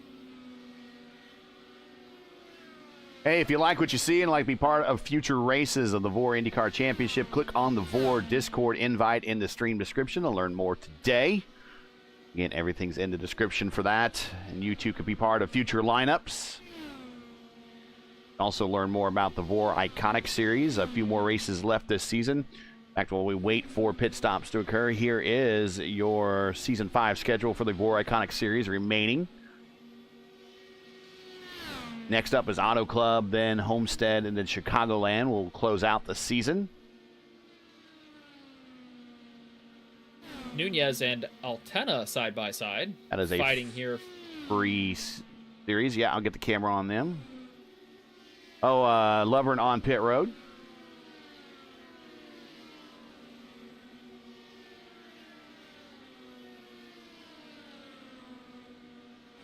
Here is the IndyCar Championship for the remainder of Season 13. Of course, next up is Portland, our final road course of the season. Then we go to Homestead and then Auto Club for a 500-miler to wrap up the championship. Reminder is Luis Nunez came into this race with a 1-race lead over P2 in the championship. So effectively, with 4 races remaining in today, for him, it's really a 3-race season now. if he could get to Homestead, Miami, actually, if he can get out of Homestead, Miami with the lead he has now, then he would have clinched the championship with one race to go in the schedule.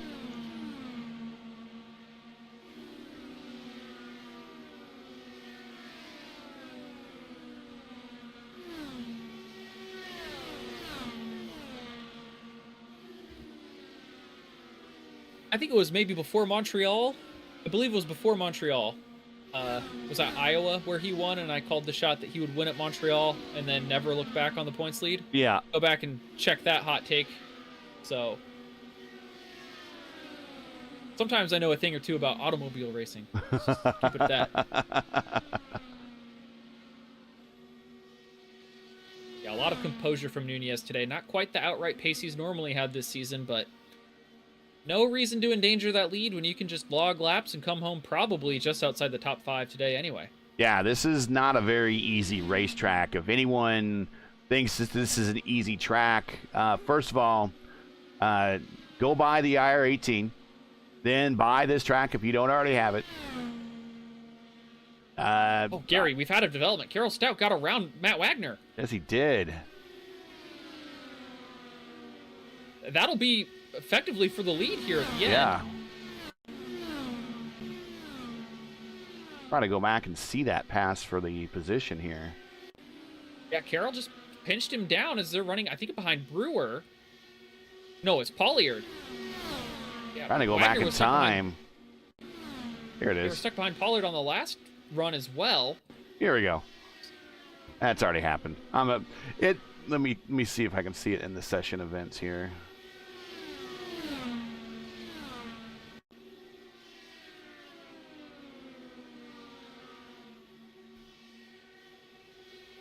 Actually, they were swapping positions as far back as 3 laps ago. See here. Yeah, just gets a run on the high side and ooh. Kind of almost doors him a little bit. Well, this is not over yet. Wagner still has an opportunity as they're stuck behind Nick Pollard. Like, this could go either way. Wagner's going to build... Oh, Pollard's in the wall! Oh, yellow again off of turn 2. Turn 2 has been the trouble corner for everyone this afternoon. Wagner's going to build a big run here on the high side. This is going to be his only shot, I think, to catch Stout. Let's see what he can do into 1. Wags dials up the bottom. Oh, he gets in the rear end of Stout. Bump and run! Bump and run! There goes Matt Wagner to the lead. Carroll Stout's in the outside wall. He spins off of turn 2. Yellow flag this time. Marcos Teixeira still the race leader, but he's not going to make it to the end on fuel.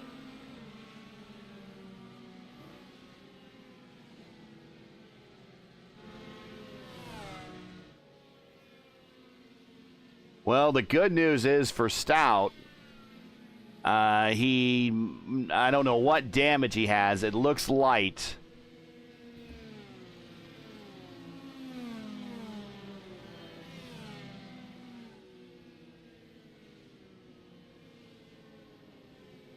Stout's got right side pod damage that will be unrepairable. It is not terminal. He will continue on the racetrack. Yeah, let's go back and watch this. And you mentioned, oh, there's when Pollard hasn't had the moment. You said that he's going to get a big run here. Watch this. And you're right, he got a big run, and he caught him right at the end of the straight, and he was going to send it in there. And that's where contact was made. He goes up to the wall and almost takes him out.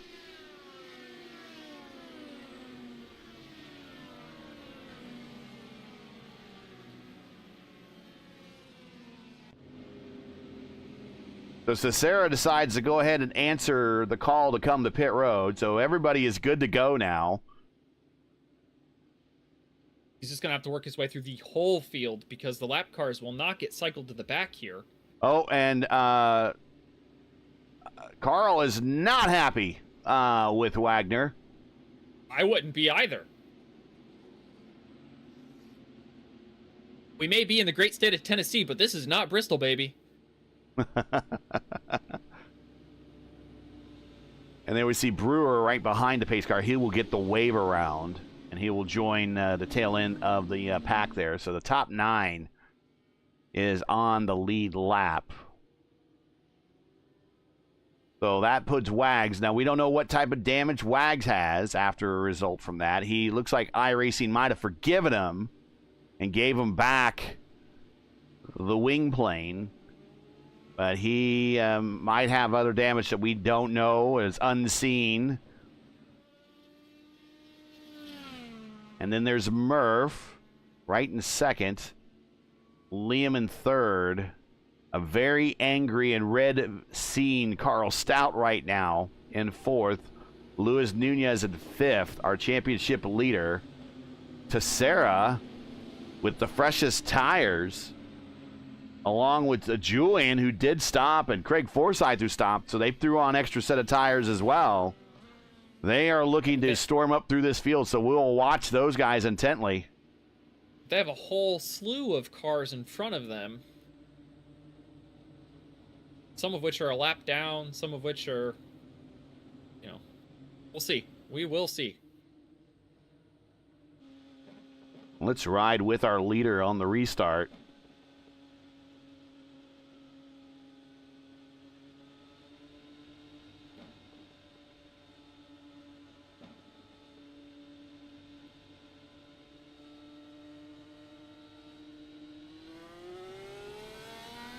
Here he goes. Nice and orderly restart, single file. No accordion. No laggards. Everyone up to speed. 28. He's going to build a big run. 28 to go.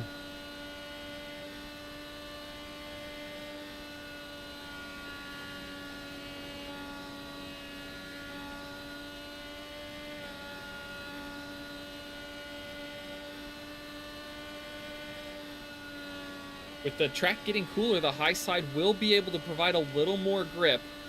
Clean air for the leader is still going to be really hard to overcome. Stout is struggling with that right side pod damage. He gets jumped by Nunez, who's now up to third. Or fourth, excuse me. That is Jesper Orman that's in front of Wagner on the racetrack right now. He came down pit road to try to get a little extra work done on his damage. But he's not. He must have got a fix because he just started a purple lap at a 2:02.5. Yeah, what a day that could have been for Jesper. A little bit impatient early, going 3 wide, and just couldn't get the move done. A little bit of damage set him behind the 8 ball, and just couldn't ever really recover.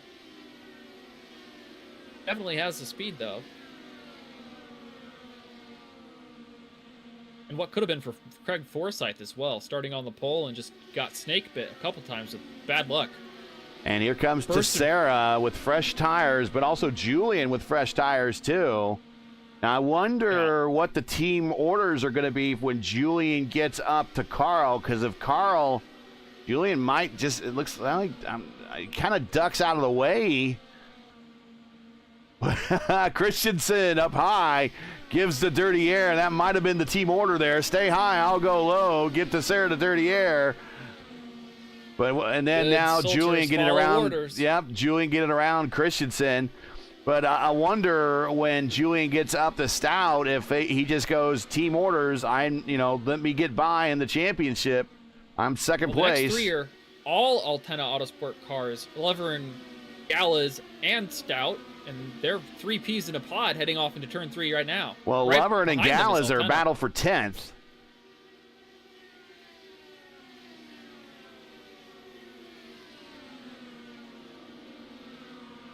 Wagner is now out to an 0.8 of a second lead, 22 to go. Now Murphy is kind of rolling into the clutches of Liam O'Sullivan.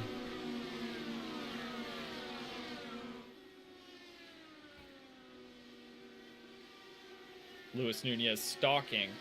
Taking all day to crack to 4th place, and now he's looking for a podium should Murphy and O'Sullivan start mixing it up, and he's hugging that yellow line. What a great run he has off of turn 2. He's going to look to try to pass O'Sullivan here coming into turn 3.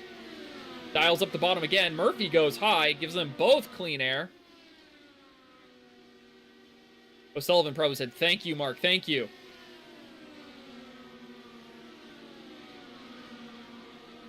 I think after today, the championship is going to change. It still will be Nunez as our leader. I think Julian will move to P2 with the not the great day that Jesper's having, and I believe also Liam might actually move ahead of Julian. So Liam might actually go to second, Julian third, and Jesper might drop as low as fourth at the very least. Altena has dispatched both Gallas and Lovern, and now is running behind Stout, who's nursing a damaged car home. So Julian will likely slot himself into fifth here in short order.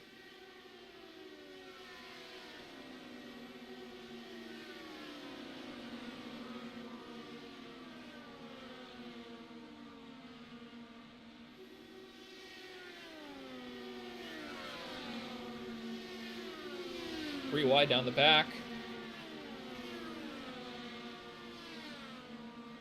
I wonder if Julian made a mistake. Looks like his teammates just caught up to him by a lot. Yeah, he smacked the wall off of turn 2. He may now also have side pod damage.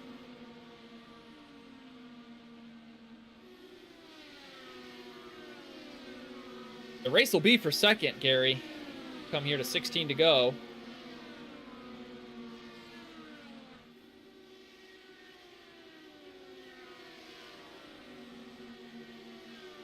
"37 different drivers have won a Velocity Online Racing IndyCar Championship race." This track has kind of been home to some first-time winners. O'Sullivan and Nunez are side-by-side for third on the front. Murphy fed Nunez the dirty air through 3 and 4, and then gave Nunez the draft down the front stretch, kind of to apologize. In the 3 previous races here at Nashville, we watched Julian and Lovern there as Julian tries to run down and stay. Well, first of all, he needs to stay ahead of Tessera, but he needs to run down. Oh, and I think Stout might have got into the wall there. Cameron Bustain and Dan Marrera each got their first and only Velocity Online Racing IndyCar Championship wins here.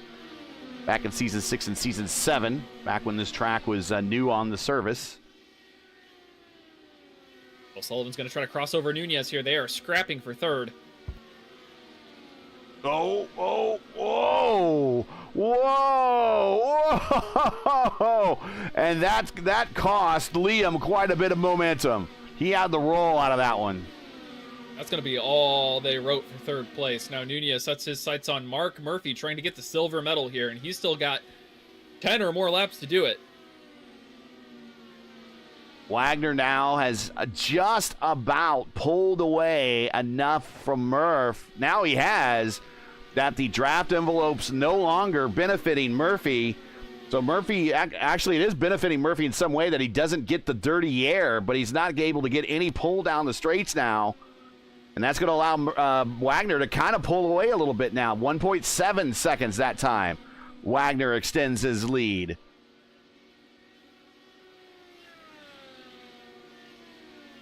Here's your last laps as Wagner turning laps in the 199 range. Murphy 198, Nunez 200. He's the only driver in the 200 bracket right now. And Nunez decided that he had him and he's going to smoke him. Now closers be closing, and very much in a Rick Mears type form. Hang around, and then, hey, buddy, it's time to go.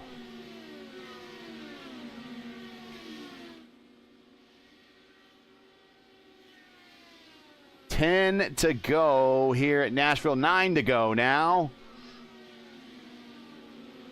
Does Matt Wagner become winner number 38 in the history of the VOR IndyCar Championship? He is now almost 8 laps away from getting that realization.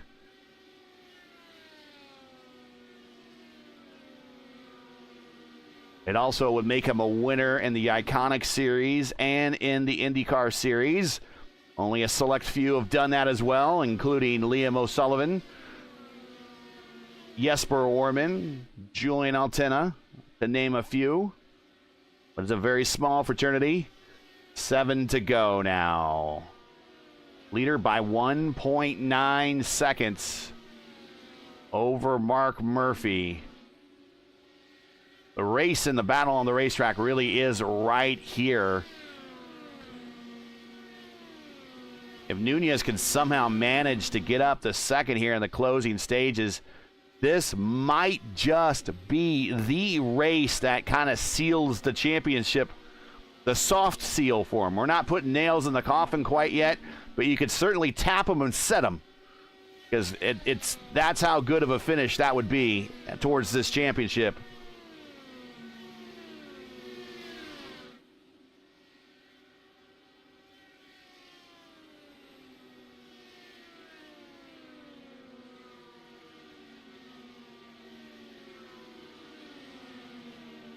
Murphy's doing a great job just running his line, hitting his marks, and making sure that Nunez can't build a big run to take over second.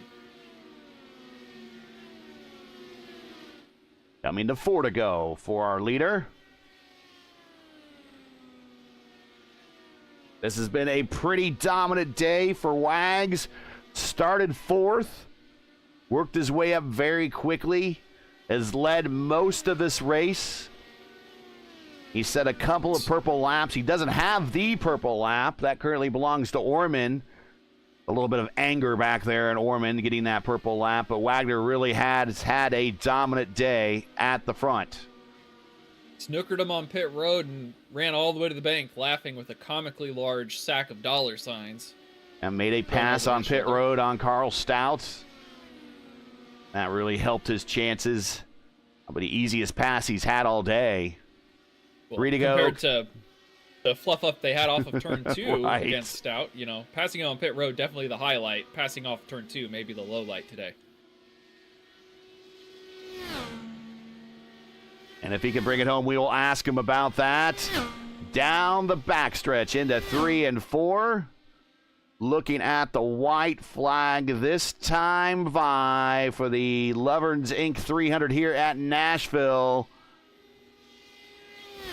In the 1 and 2. He has himself a 2-second lead. He can just cruise it. Keeps it well off the wall. Down the backstretch, setting up for 3 and 4. And clean and green off of 4. Looking at win number 1, winner number 38 in the history of the Velocity Online Racing IndyCar Championship. Your winner, Matt Wagner.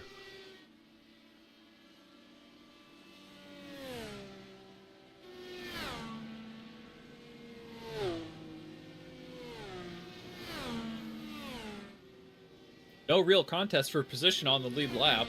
I know Lovern and Van Gastel were within the same area, and it looks like Lovern came out on top, finishing the first car 1 lap down.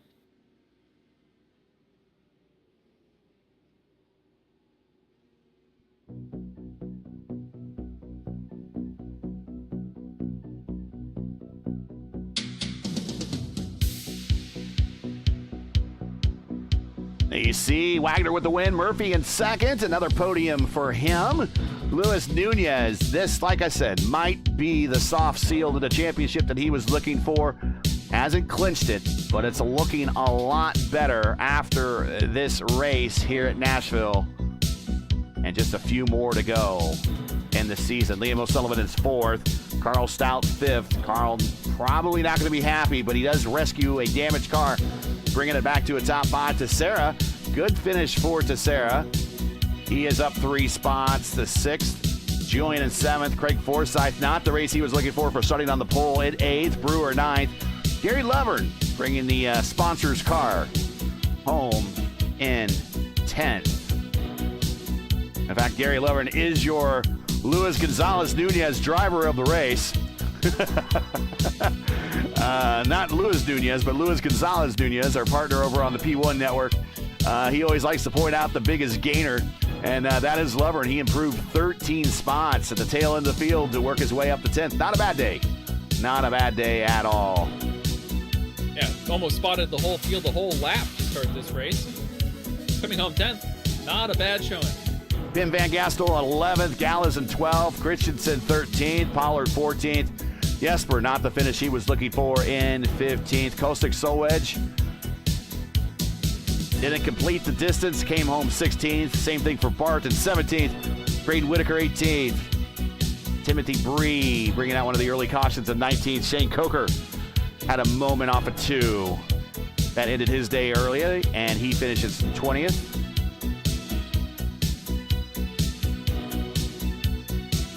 And we got Strauss Savazzi. That's going to hurt him in the championship. And Seb Kinder. Team Watson guys not having a good day. 21st, 22nd, and 23rd. 23-car field. That's it for Nashville. Next up on the schedule, our last road course as we go to, well, it might be the last road course race, but it's the first time we race there at Portland in a week.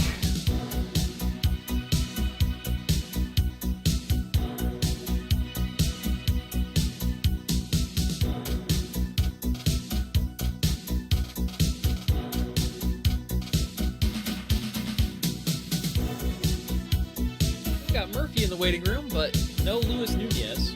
Stand by.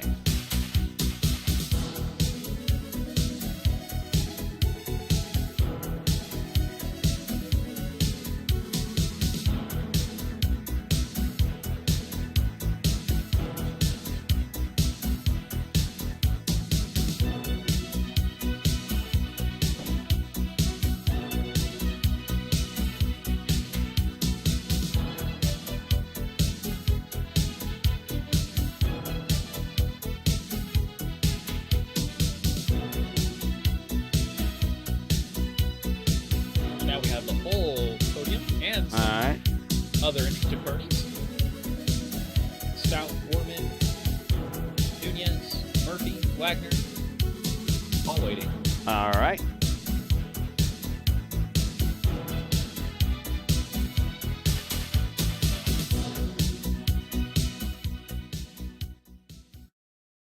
All right, we will get those guys in here as we got the replays queued up. Here we go. Let's bring up Luis Nunez. He is there in the box. Luis, congratulations. A very quiet race. Weren't really on the in a podium position until late in the race.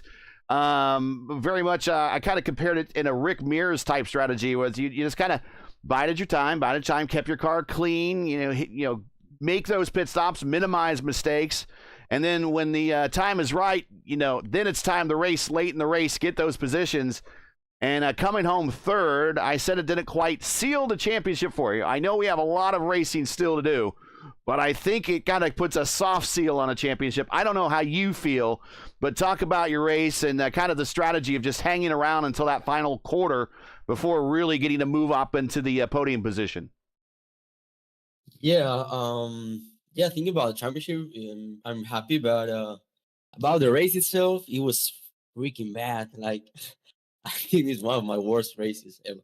So, yeah, I was just trying to save tires, but it looks like the tire fall was non-existent here, so it was pretty bad. Like, I was just stuck behind, well, it was behind Julian, Liam, and Mark, and yeah, in the last pit stop, I pitted like 10 laps later than everyone. Well, me and Julian. And yeah, after the pace car, I said, okay, we have a chance. I have a bit of fresher tires, so just trying to pass them, and it worked. I'm a bit pissed I couldn't pass Mark, but still pretty good. We'll not complain about it. Go ahead, Clindy. Now, there were a couple of instances in the race where the car in front dictated the battle behind. When you and O'Sullivan were racing, Murphy sometimes gave you the air and sometimes gave O'Sullivan the air. What do you do to position yourself to take advantage no matter what the car in front does? Yeah, I think what Mark wanted, he wanted us to be beside the remaining of the race. So yeah, I tried to just stick to the inside and get the confidence in my tires because they were a bit fresher. And well, also Liam trying like a bit of a kamikaze move. Yeah, I thought he was kidding me, but I think it was with 11 laps to go, turn one. He just went to the bottom, and I thought, man, I'm already in the bottom. And yeah, thanks God he didn't crash me, so I could save P3. It was pretty fine. Well, for that P3, you've earned the bronze medal today and the ability to shout out any friends, family, or sponsors you may have. The mic's all yours. Yeah, shout out to our 34 guys. also to my new brand of coaching, LN Racing Performance. And yeah, I cannot wait for Poland. Road track, which might be good for me. So yeah, hopefully I can get back to the top there. Well, before we send you on, the championship standings have been updated. You have now extended your lead over the rest of the field to now 63 points. So you still have that kind of a race and a quarter buffer over everyone. Liam O'Sullivan is second. Julian Altena is third, only 1 point behind Liam. Jesper Orman drops to fourth. Silvazzi is in fifth. Murphy sixth. Forsyth seventh. Tessera eighth. Christensen ninth. And Millward in 10th. That is your top 10 as today with this particular race. So you extended your lead. You did everything you need to do, and we're going to your strength, which is a road course next. I'm not sure how many laps you got in Portland, but I know a lot of people have been practicing because it's a new track. So I'm assuming you've done the same. So we're looking forward to seeing you and everybody when you get to Portland and see who can get that first win at the first race at the racetrack. All right, guys. Yeah. See you next week. We'll catch you the next one. Yep. All right. Seems like he's very happy. Not ready to count that championship yet. I don't blame him, but also I do the math in my head, and he now has a full race lead, a race and a quarter lead now over everyone. So he doesn't, at this point, if he could keep up this lead, he doesn't even need to start at the final race in Fontana at the close of the season if he does not want to. Or he could start a little bit of a free drop week, right? Or he could start and park it if he wants to, if that's what he wants to do. But yeah, excuse me. So let's go ahead and bring up who finished second, and that is Mark Murphy, Mr. Old and Slow, the sandbag himself. There he is, Mark. A very methodical race for you. Just kept your car out of trouble. And kept it in a place where it just ran well and minimized mistakes and got P2 in today. Another podium finish here that adds to your total here kind of in this league. But talk about your race. Yeah, I mean, don't know what in the world was going on in qualifying. No idea. Start 10th. About the only time you could make passes was about the only time you could make passes was really at the beginning of a race, beginning of the race, or right when the yellow happened, and right, at a restart or something. So, we were just trying to make hay while the sun was shining, got up there, and then, the front of the pack got split apart, and we were able to get to, second or third and stayed there. I mean, it was so hard to pass, Gary.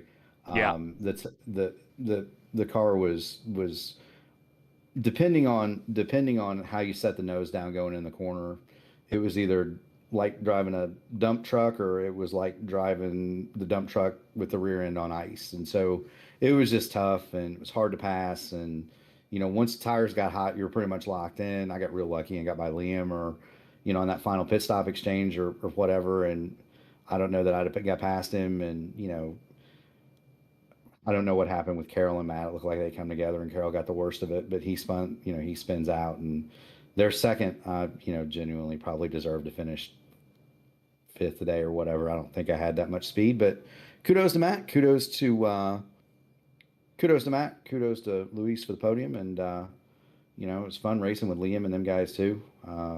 Shame what happened to Carol, but that's the way it is sometimes. Go ahead, Clindy. So we call you old and slow often on this broadcast, as you That's because I am old and slow. But Murphy, today I think we're going to give you a new moniker. We're going to call you both Wide and Wise. Coming to that final stint, you were running both high and low to keep Nunez and O'Sullivan side by side. Kind of take us through your thought process on how you were trying to get those cars stacked up in racing rather than let one of them have an advantage. Yeah, so dirty air here is just terrible. I mean, it's terrible. The first thing is the package that we run in iRacing is not the package they use in real life. In real life they run the second element rear wing and they run the bigger front wings, and so we're at a significantly less downforce in this end than we are in real life, and it's just so hard to get the front of the car to stick. And so I was really just trying to lift early, manage my energy, and then get to the bottom on exit, so that when they would come across the arrow wash on exit and they were trying to get back in the gas, they couldn't do it. And because I didn't want to run right behind Wagner in his dirty air either. You know what I mean? It's, I didn't want to defend. I wasn't trying to run in his dirty air, so I'm trying to run a different line. And if one guy's running the bottom and one guy's running the top, it's awful hard to find clean air behind them too. And it happens. It's that way for everybody. If you got behind two cars, you just couldn't go anywhere. And that's just, I mean, I got to do what I can do to try to catch Matt, right? I mean, it's not like I'm aero blocking or aero washing or trying to do anything dirty. It's just, hey, it's where the air is, and I'm trying to catch a guy in front of me too, Well, thanks for that insight, Mr. Old and Slow. With this silver medal, just like the silver in your hair, you've unlocked the ability to shout out any friends, family, sponsors, or anyone else you'd like, or tell them about that new paint scheme you have coming up. Hit us with some shouts. Yes. Murph. Yeah. So I got to thank everybody at Black Magic Studios for the paint. We're gonna bring back an old but familiar one. We're gonna harken back to my first one. So you'll be able to catch that in the Interstellar 500 on the 25th and 26th of April. We'll also run it in the Area 51 finale, and I'm looking forward to doing that. I got to thank everybody at Indy Alliance Racing. It's a ton of fun to race with those guys, and we had quite a group in the Discord today, not just teammates. It was fun racing with Maddie and Craig and Jesper, and always enjoyable to be around a crew of guys that you like to race with. Shout out to P1 Broadcasting, 908 subscribers now, Gary. So we can start counting backwards. We can start counting backwards. Clindy, you better break out the rattle can. You owe somebody their name on the side of your car Tuesday. Admin box, race control at the touch of a button. You got to thank Julian for the league. And thanks to you, Clindy, for putting the extra sandbag in the back. I think that helped with the rear traction late in runs, to be honest. The boat anchor didn't help, but the sandbags definitely did. Well, congrats on the P2. We'll catch you. We know that road racing, which with the road course coming up, is not your forte, but you're getting better at it. We're going to Portland. It's Portland, so it's going to be hard for everybody. Yeah, it's going to be hard for everybody. So it's kind of a first time race, but we will definitely catch you there as the chase is on for the lower portion of the championship. I know you're in the top 10, so you can still make up a couple of spots, but we're gonna wrap this one up here. But congrats on the P2 today. Definitely well earned and well deserved on a very hard racetrack. Yeah, keep going fast and having fun, boys. We'll see you. We'll see you. We'll see you. What, a couple of weeks next week, whenever that next is. week. So yep, enjoy. You got it. Normally he would go on. I have to cut him off because I'm supposed to take my wife out to dinner tonight. So it's like 6 o'clock now. So I got to get going at some point. But we do appreciate him. Matt Wagner, let's go ahead and bring up Matt. There he is. Matt, big win tonight. The 38th different winner in VOR IndyCar history. Getting the first win here at Nashville Superspeedway, joining other first-time winners of Dan Marrera and Cameron Bustain. Congratulations, sir. Really, you made it look kind of easy. You kind of dominated this day. But I guess the elephant in the room is the incident with Carl, and he did not look pleased, especially under caution when he came up and gave you a little bit of a door check when after that incident. So I guess talk about the race, but we got to address the elephant in the room as well. I'll address the elephant in the room. So he's been we've been kind of switching lines, back in the first stint. I think it was the second stint. I was kind of, playing aero games with him and stuff like that. And then when he got by me, he was kind of doing the same in return. You do one thing, and he's going to do it to me in the other. So it looked like he was going to run high upcoming and in turn one. So I went for the bottom, and then I went for the bottom See, I've been using the brakes to turn, and I did not expect him to. The line was kind of weird to me. Like, I don't know, just the entry was quite weird.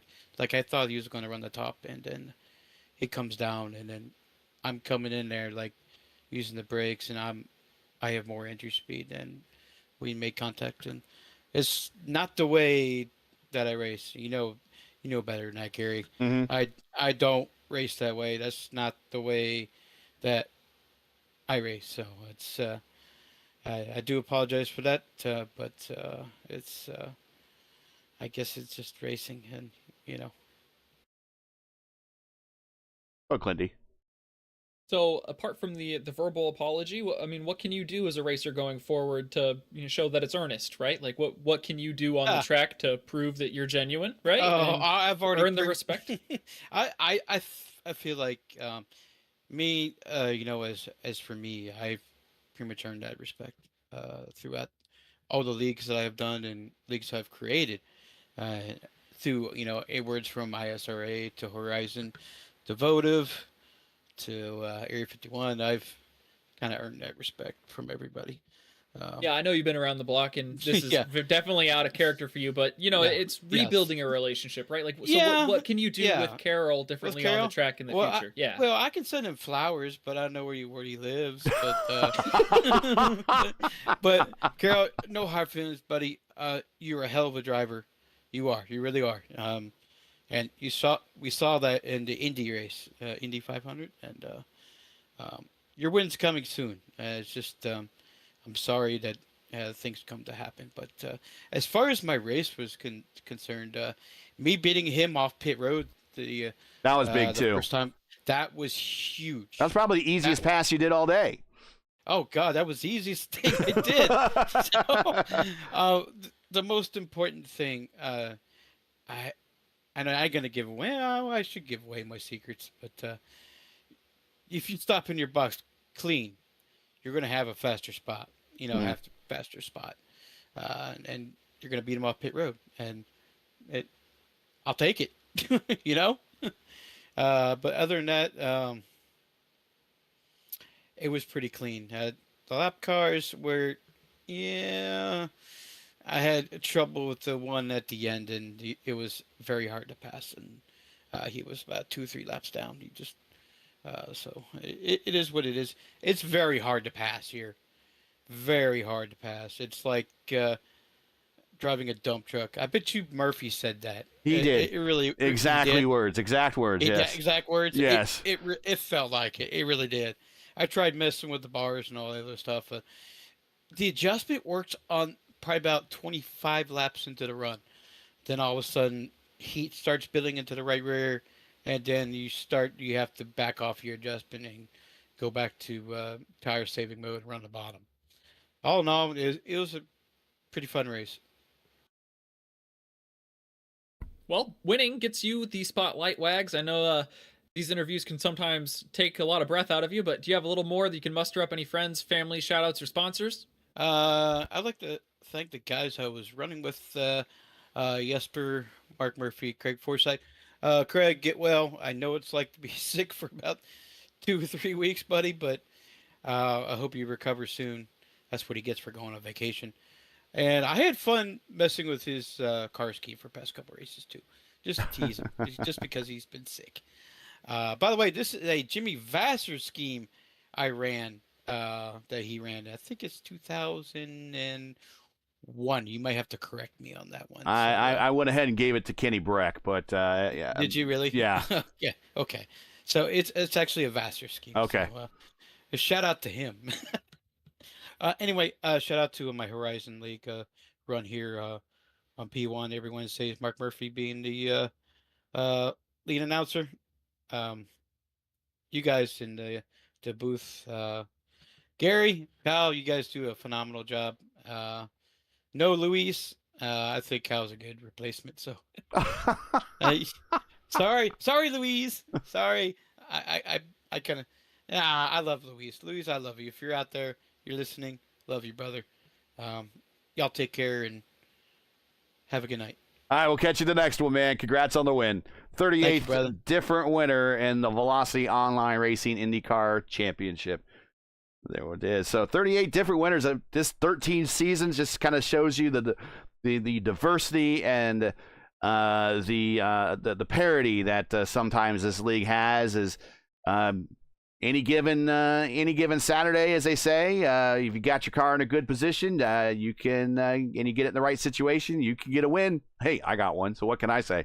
But Clindy, final thoughts here at Nashville. Man, this is not an easy track, and you heard all these drivers say that this was either they exceeded their expectations in the form of Luis Nunez, that their cars were pushing like dump trucks in the form of Mark Murphy and Matt Wagner.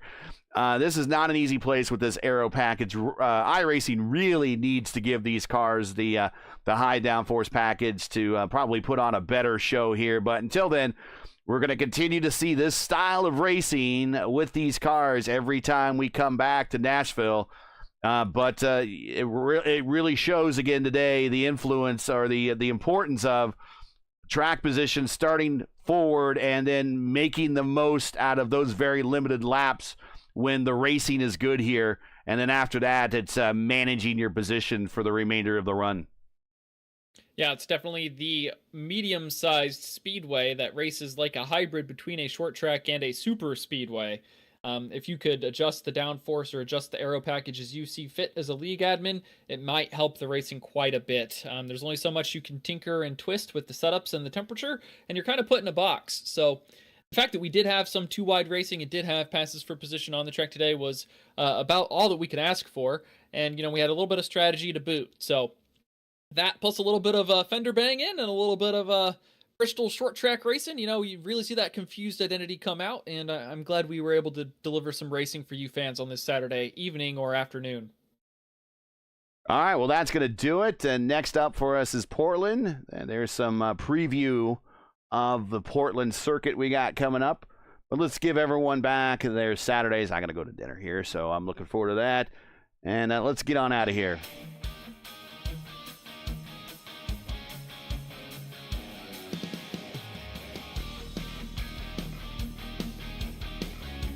That's it for today. Once again, your podium from the LOVERN'S Inc. 300 here from Nashville Superspeedway. It is Matt Wagner with his first win here in the series. Mark Murphy, another podium finish, comes home second. And Luis Nunez, like I said, a soft seal on the championship. I'm feeling pretty confident of it. I think Clindy's feeling pretty confident of it. I bet you Luis is also kind of feeling a little confident about it yet, but he's not willing to go ahead and jinx it by saying something, which is probably a wise thing. I called it 6 weeks ago. You absolutely did. You absolutely did. So that really helps secure it. He comes home third tonight here at Nashville. Join us again next week as IndyCar Championship goes to Portland for the very first time for the Velocity Online Racing Grand Prix of Portland. I don't have a name for it, so I'm just going to use that one. Remember, time changes this weekend for Europe, so next week's race will return to our old 3 p.m. time starting slot there. So again, it's 3:00 p.m. Eastern time, and remember, for the correct time in your area, you can find everything right here at YouTube at youtube.com. Just search Velocity Online Racing. Now, as you know, the YouTube algorithm game is not an easy one. So please help support us with the weekly grind. Leave a comment below. Let us know your thought on today's race. If you enjoyed today's coverage, support us by smashing like in the video. If you're new, click subscribe, and while you're at it, hit the bell for weekly reminders so you don't miss out on more of Velocity Online Racing's other iRacing programming, including action from their iconic series. That's next Friday. That will also be at their old start time of 4 p.m. Eastern, and that will be at Auto Club Speedway in Fontana. And of course, the next big race here in the IndyCar Championship next Saturday, as we mentioned, Portland. That's 3 p.m. Eastern on Saturday. Those are the next big races. Just hit the reminder button and you will not, YouTube will make it so you won't forget, actually, as it will give you notifications before we go live and as we go live. Today's Nashville 300 is brought to you by LOVERN'S Incorporated. LOVERN'S provides professional services in renovation, remodeling, painting, and mold removal for government, commercial, and residential projects. For a quote or to learn more, like them on Facebook or visit their website at loversinc.com today. The link is in the description. For business inquiries to learn more about Velocity Online Racing, visit velocityonlineracing.com.